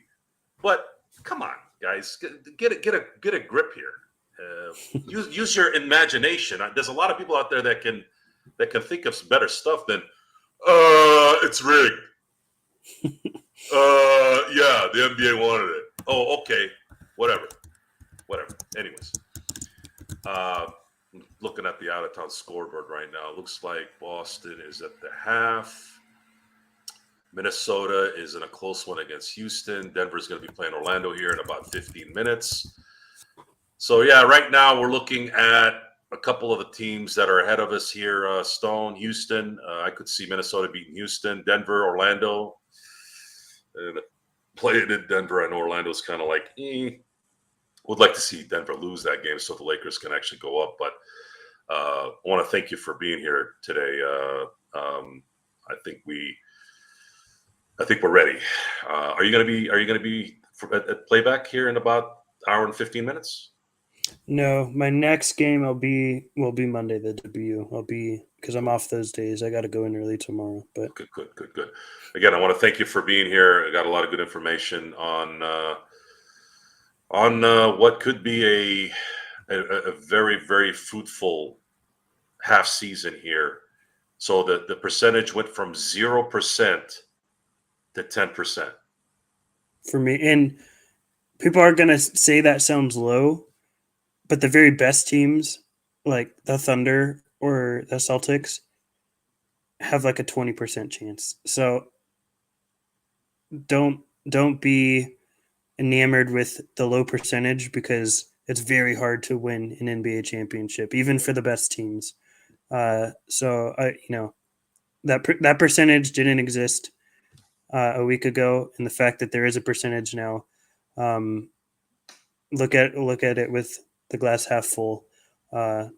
As someone that is perpetually being accused of looking at things as the glass half empty, being a Lakers fan the last few years, but that 10% chance is meaningful. That's a chance that was not there. If the NBA was rigging the lottery, they wouldn't have given New Orleans Anthony Davis and Zion Williamson. So just put that in your vape.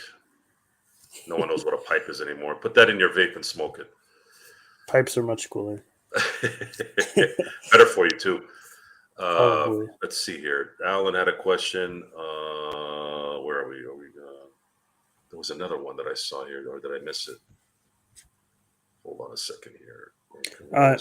I'll answer his newest question while you look for that. No, we cannot bring Cam Reddish back. There is I believe it's I forget exactly how long it is, especially with the new CBA. It's 30 or 60 days that if a player were to trade or waive a player, they cannot bring them back onto their team. It's either 30 or 60 days, I'm pretty sure. So the Lakers cannot bring Cam Reddish back. Not that I would want him back, but to answer your question, he's not really an option for them. The Reddish experiment, that ship has sailed, folks. And it sailed a long time ago. And it not only sailed away, it hit a hurricane, and it's no longer in existence. Cam Reddish is one of many basketball players who were touted their entire life until they became professionals. And the mental focus that you need to be a professional in the highest of the profession, a league, a business, it takes a whole different mechanism there, body and mind. And Cam Reddish just could not ever really get himself in that synergy. He never could. And that happens all the time, guys. It's not new. Reddish, I miss big on Reddish in the not huge, well, somewhat big. I think I had him like 10, and then Nasir Little was the other guy in high school that, was both those guys were going to be the next big time two-way wings, and the fact that neither of them became that was pretty pretty disappointing, I would say. That story is more prevalent than you think. It happens a lot. You're talking about how many high schools in the country, Thousands, how many college programs in the country, thousands. and then you factor in Europe, you factor in secondary leagues like I don't know if there's a new CBA, right? It's just A not as new popular. It's just not as popular as the new CBA, or is that you're the you're Chinese? you're you're referencing the Chinese Basketball Association. Isn't there another CBA here in America? Not that I know. I know there's a Canadian one, but I think there's that's the one I'm thinking about. Yeah. okay. That one's terrible basketball. Don't watch that. I'm just telling you. As someone that has watched many different country basketballs, like Europe has tons of like Turkey is great, France is great. Canadian basketball is down there with like Chilean basketball. It's What not. about Puerto Rican basketball? I hear No. they stab people over there. Yeah, yeah. There's no almost no, I don't want to say no, but almost no good South American basketball leagues. There are very few. Like even Guy Santos is the only current NBA player I think that came from a professional South American league, and I like him quite a bit. Uh, but he was playing the top tier in Brazil, and that was probably comparable to like Division II basketball here in the U.S. We're gonna put a button on this show tonight by talking about the wrangler of this group, which is JJ Riddick. How does JJ Riddick put this thing together the correct way? What's his influence going to be? And can he guide this team with that 10% chance to the end? Well, he has a 10% chance of doing it, um, but he Here, has, here, I'll ask a better question. yeah, What's his part gonna need to be to make it possible? maximizing,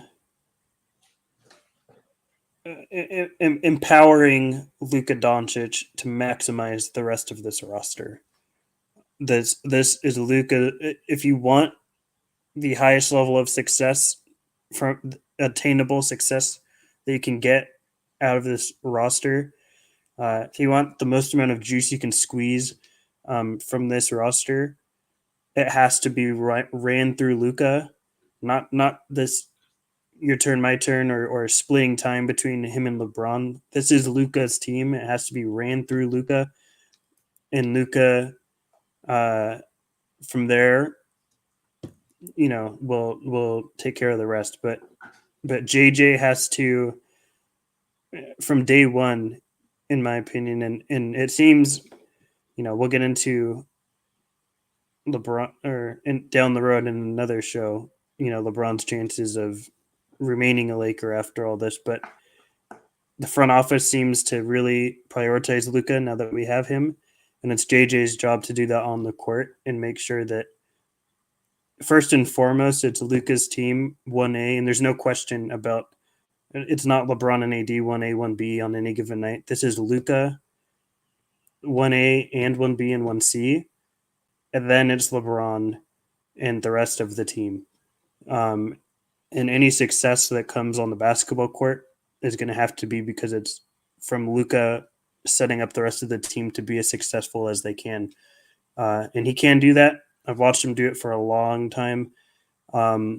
He's, in my opinion, him and Jokic are neck and neck at elevating their teammates and making their teammates much better than what they actually are. And if the Lakers want to, really go for it and contend, they have to make sure that everything is done through Luka, and it's JJ's job to do that. I'm still puzzled at how Luca. There was still questions about Luca's ability in the draft. Why did he fall to 3? Uh, that outside of, and I shouldn't say outside of, alongside Wembanyama, he is the clearest number one, clearest number one pick to me that I've. This is my. I'm now going into my 10th year. This is now a decade of draft work I've done, and Luca and Wemby were by far the clearest number one picks. As to why they Marvin Bagley and Aiton, two guys that I don't think I had in my top 10 at that time, and that was like really controversial because both those guys were surefire, top 5 players in that draft. Um, why those two guys that can't defend and can't shoot as bigs were picked above Luca, I will never understand. To this day, I don't know why. I never will know why. Luca was and remains in of any asset in the entire NBA. I think Luca is the number one asset in the NBA. Outside of it's him or Wembanyama. Maybe you might only pick Wembanyama because he's on his rookie scale contract, and that might make him slightly more valuable. But of anything you could offer me, pick or player or whatever, like Luca is a top 2 asset in the entire league. And from draft night, to me, it was clear that he would be that. And to most people, I'm not taking all the credit. Like I have some visionary that saw this.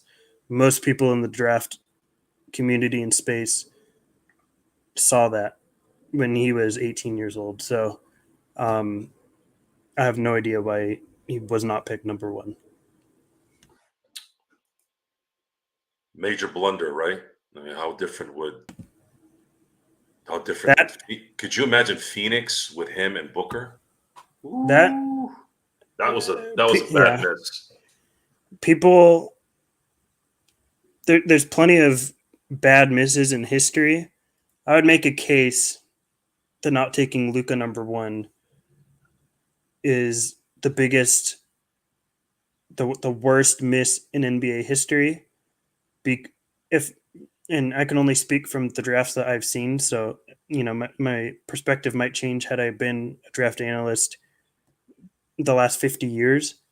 But because at that point in time, it's not like Luca became this. At that point in time, it was clear that Luca was this talent and this level of player.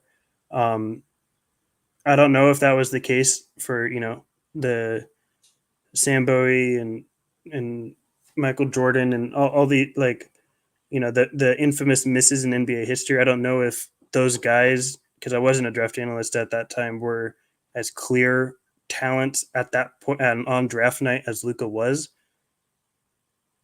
to the level that Luca is. But to me, that's one of the all time misses in NBA history.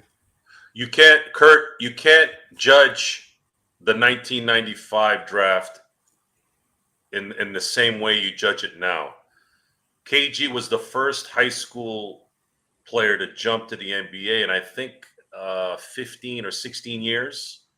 It just wasn't a known thing. It was very balked at. So you can't really blame Golden State for drafting Joe Smith and even the other 4 teams or the other 3 teams. It was just a different climate because you get that question a lot with Kobe. How did Kobe drop to 13? Well, guys, and his was worse. There had never been a perimeter player that had jumped from high school to the NBA. It was an anomaly. It's never been done. Kobe's the first. So you can't really judge it based on that. Now, the research I did with the Sam Bowie thing, you have to understand the NBA was different back in the 80s. That the NBA had just for the first time in 1984, that same draft, where they actually had live finals games played. That was the first year, the Lakers Celtic final that year. Imagine that. Before then, it was tape delayed. So the NBA was coming into its own in '84. Avoid spoilers in the newspaper before you. Right, right. They used to do that with the wrestling in the WWF before they were the WWE. They had taped games; they weren't live, and that was the separation between WCW at the time and the WWF. And WCW really, really trolled them nice because they actually told the results of that night's show to jack up the WWF. But that year, you also have to understand, folks, Jordan, much like the high school kids coming out at that time in 1985 and 1996, You never saw a guard lead. Even Clyde Frazier, who was a Hall of Fame guard, was interviewed saying you can't build a team with a guard. So when Portland was picking that year, they needed a center. They already had Clyde Drexler.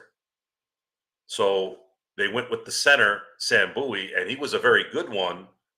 Unfortunately, he got injured and kept getting injured. And of course, the Bulls ended up getting Michael Jordan, and the rest is history. There was one guy, though, that was very adamant. Very adamant.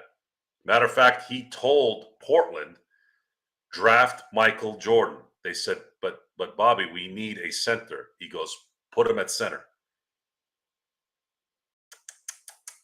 Should have listened to the general. And I'm not talking about the insurance one that Shaq peddles. The general, Bobby Knight. And it's easier said than done, depending on the eras. Now, the Luka thing never made sense to me because we have the information. You heard about what he was doing in Europe. You heard how he's a savant at 14. The only thing I think that, and the surprise to me, I could understand the American GM maybe saying, I don't know, he's a Euro, right? Because that was the last time after that. That was really the last time that the Euro thing started. And of course, Jokic getting picked in the second round. That you're never going to probably see that again. It never should have been a thing. Correct, but it was still there. And then the surprise was that one of the first Euros, great Euros, Vlade Divac screwed that up too.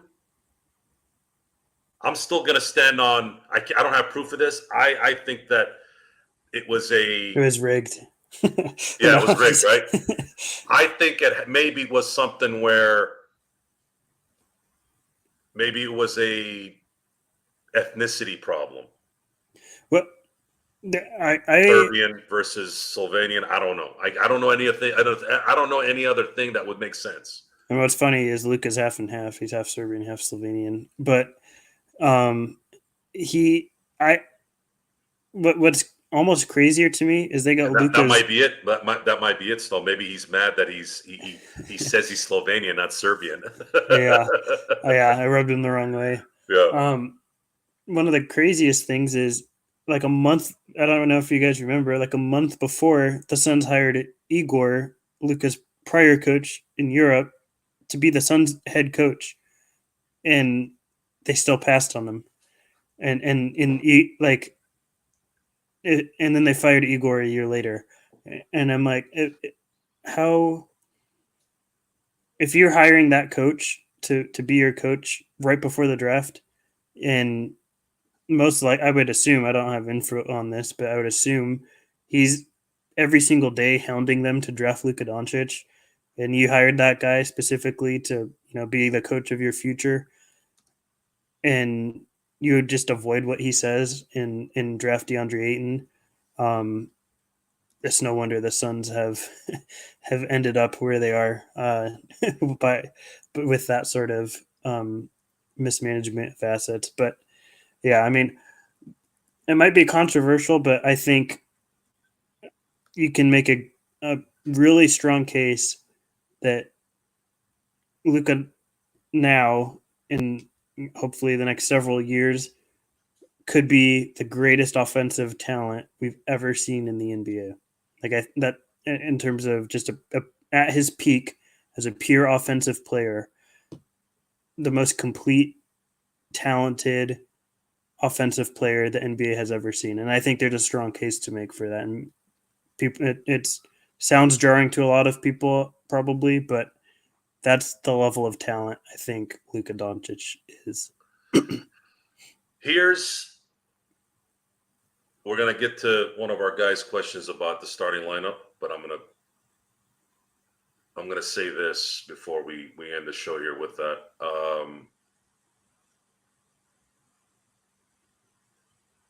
If Luka leads the Lakers to a title this year, we were asking this question, Stone. I know you. I really wish you were.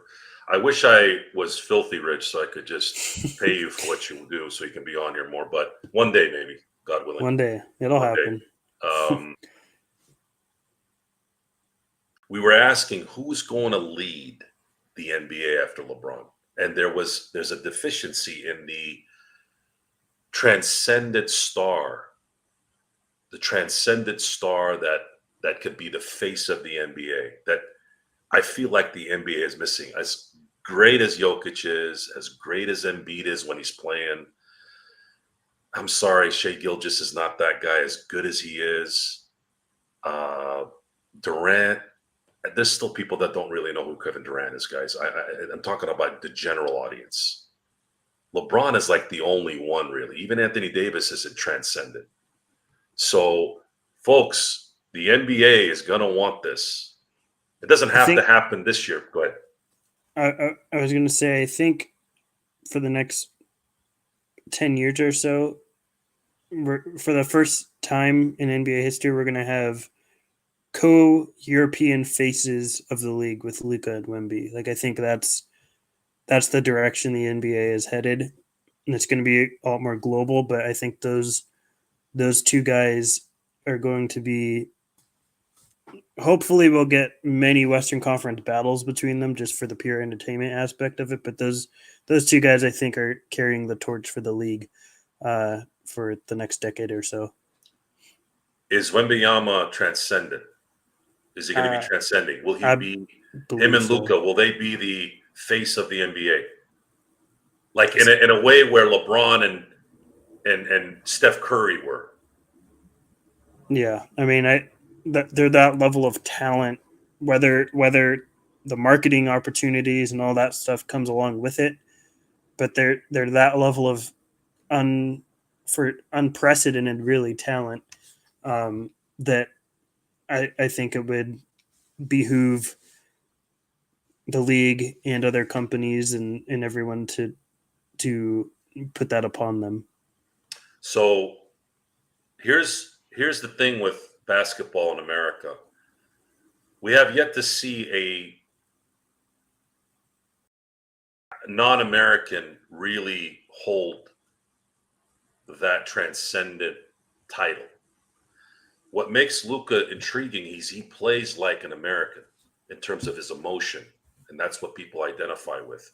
He's going to have the largest stage in basketball in the world as an LA Laker to do that. He wins in LA. There's no greater place to win than in LA. So this thing is going could if you think it's big now, wait till he wins. When he wins, this thing is going to catapult. Now, as far as Wembanyama is concerned, is he going to be a version of Tim Duncan? Tim Duncan might have been a boring player, but he was one of the few boring players that actually was transcendent. People knew who Tim Duncan was. That's going to be interesting because the LA San Antonio thing did have a lot of eyes on it because for a half decade it was either whoever won that series in the West was going to win the championship. But it's nice to know that we're asking that question again because for a while there I didn't know who the hell it was going to be.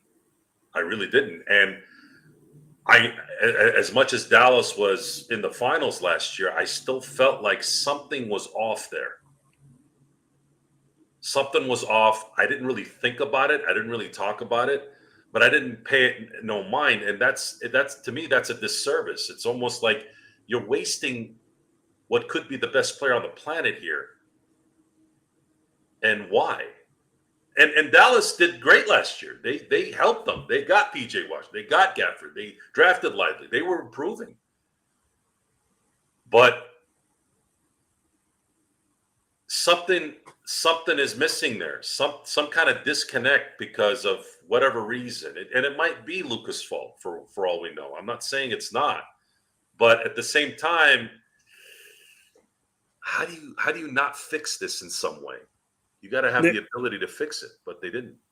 There's going to be great players in future drafts with Cooper Flag, with AJ DeBansta, Cameron Boozer. None of these players, the only two players I've ever in the time I've been scouting, which hasn't been a drop in the bucket in terms of NBA history, but um, I would define as generational, that I did define as generational as prospects and will continue to do so, is Wemby and Luca. Like those are generational talents in my opinion, in ways that, as good as Cooper Flag will be, as good as Cameron Boozer or other players already in the league, Shea or whoever, they're not once in a generation type talents that you see once any 25 to 50 years. Like that's the level of talent that I think we're talking about with Wemby and Luca, and I think uh, we're really lucky to live in a generation that we can watch them play basketball, because I don't think there's going to be another one of those guys that I see. I mean, obviously, you can only look so far out. I don't know who's playing in fourth grade right now, but um, in the next several drafts that are going to be that level of generational talent. If baseball could embrace a Japanese player who doesn't speak English well and have him be as big as he is, basketball's more international than any sport of the big three. Is it more international in baseball? I believe so, yes, but baseball's starting to open up a little bit. See, the thing is with baseball is it's Latin America and then Japan now. And it's Yeah. really three places. It's basketball, you have Europe, you have China, you have Turkey, you have bad basketball in Canada at least. I don't know any baseball in Canada, to be honest with you. I don't know. I don't know any baseball in South America either. Hell, Central Mexico, yeah, but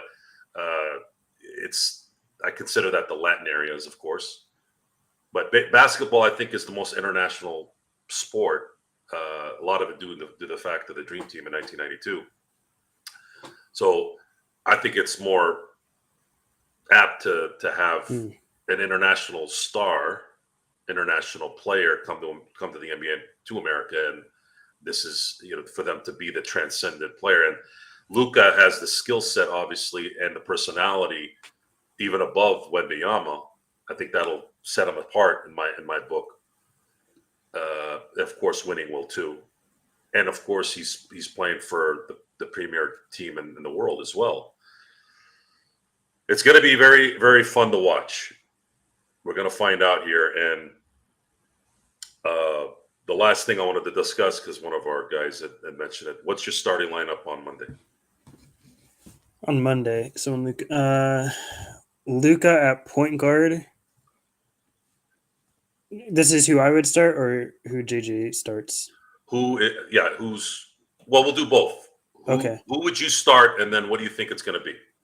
Who would I start? I would start Luca. I would start Luca, Dorian Finney-Smith, LeBron, Vree, Mark Williams. Who I think JJ starts is Luca, Austin Reeves, Vree, LeBron, Mark Williams. Or sorry, DFS over Vree. My bad. Yeah. So you wouldn't feel that Reeves is the best two option on in this setup. The second guard. I believe he's the best he's the best shooting guard talent that we have on the Lakers. I believe he's best utilized off the bench with this roster construction that we have.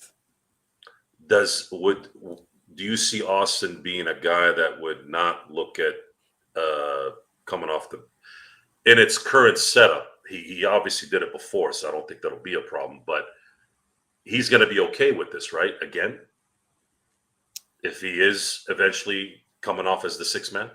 I mean, he seems like the team player type guy. Like he seems like whatever's best for the team. That's the personality he gives. I don't know the guy personally, but that's sort of the personality he gives off. But I don't think we're going to have to find out, because I think JJ will start him. Because I think JJ's just going to start our 5 best players. And as far as ball handling goes, would you say his best attributes is when he has the ball in his hand too? Some of the time. Can he be a spot up shooter? Is the question. Yes, and I think that's what is important about Reeves and why I have somewhat mixed feelings on making him available in the summertime if we were to do that, because I think Reeves can play both on and off the ball, and I think you need that kind of. We have Luka and LeBron, obviously, that are going to get the majority of the lion's share of touches and scoring, but I think you need a secondary creator at any given point. If Luka's sitting, I think you want a secondary creator in lineups with LeBron. If LeBron's sitting, I think you want someone else on the court that can create a little bit um, for himself and the rest of the teammates. I don't think you want Luka or LeBron and then four other finishing players. You want one other, at least one other guy that can create at any given point in the game. I don't think you want to rely solely on one player on the court to create. And I think that's the beauty of Austin Reeves, because I think if he's playing with both of them, he can play as an off ball guy and shoot and be a finisher. But if he's playing with just one of them, he can be that secondary guy that initiates secondary actions with the ball in his hands.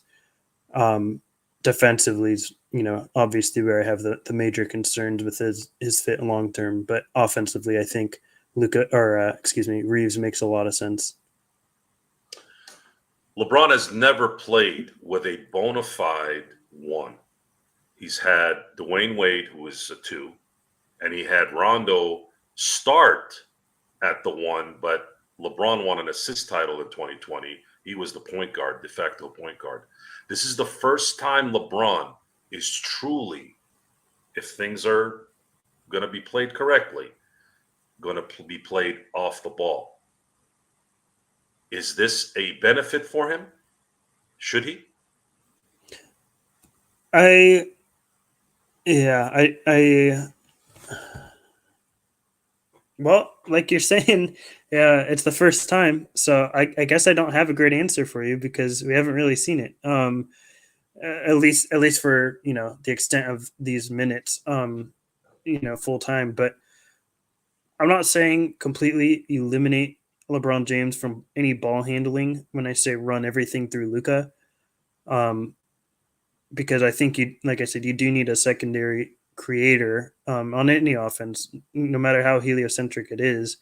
You want someone else that can drive to the rim to straight line drives, or can be a guy who dribbles a couple in, sucks in the defense, and makes the hockey assist. Like, you want that sort of player on the court, and LeBron can fill that role because he's talented enough. Whether LeBron's willing to fill that role, we've never seen.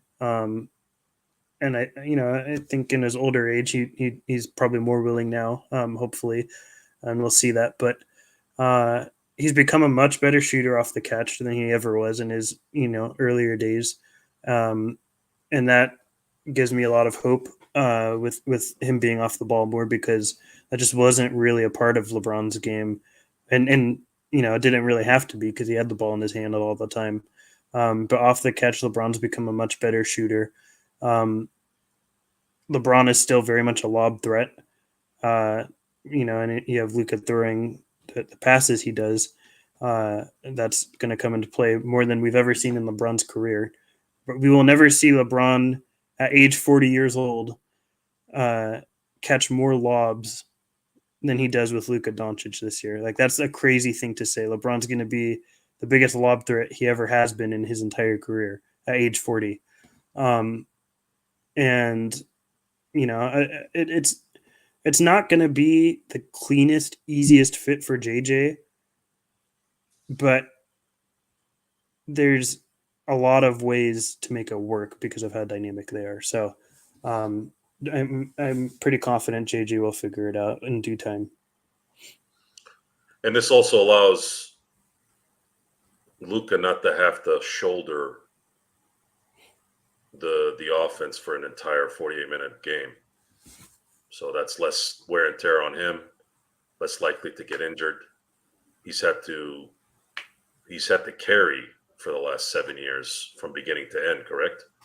Yeah, I mean, he's a lot like in the playoffs. What was he? Wasn't he averaging like 44 minutes a game or something crazy? Like, you want Luca to have the when Luca is on a team, the team plays the best when Luca has that level of usage and is making that amount of reads and has the ball in his hands that amount of time.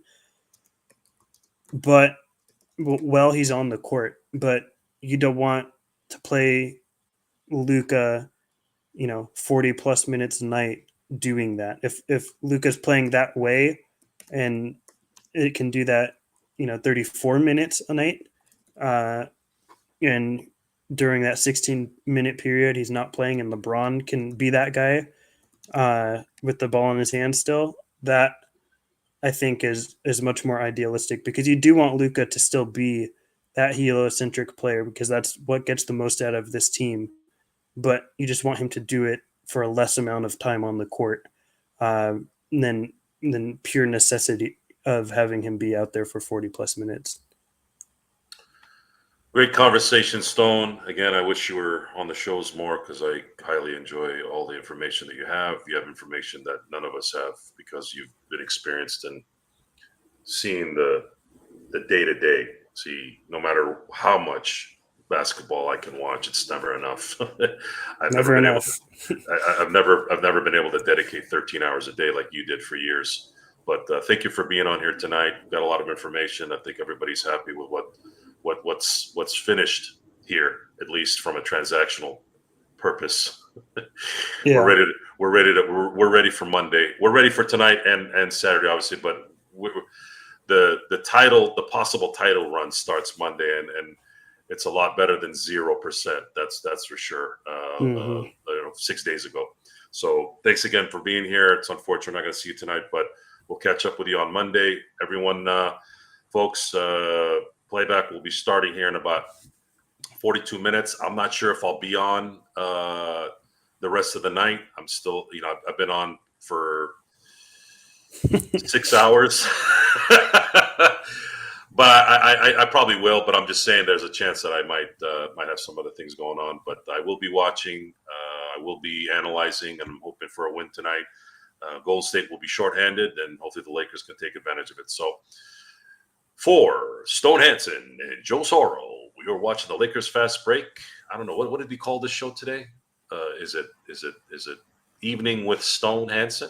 I think that's what it is. I think he said like dinner with Stone. I don't know. Dinner with Stone Hansen. We'll try to make that a regular thing, but we're always changing names, so it's not going to likely stick.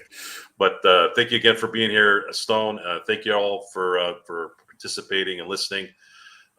Playback in 41 minutes, and then the show after that. And of course, until next time, we'll see you next time.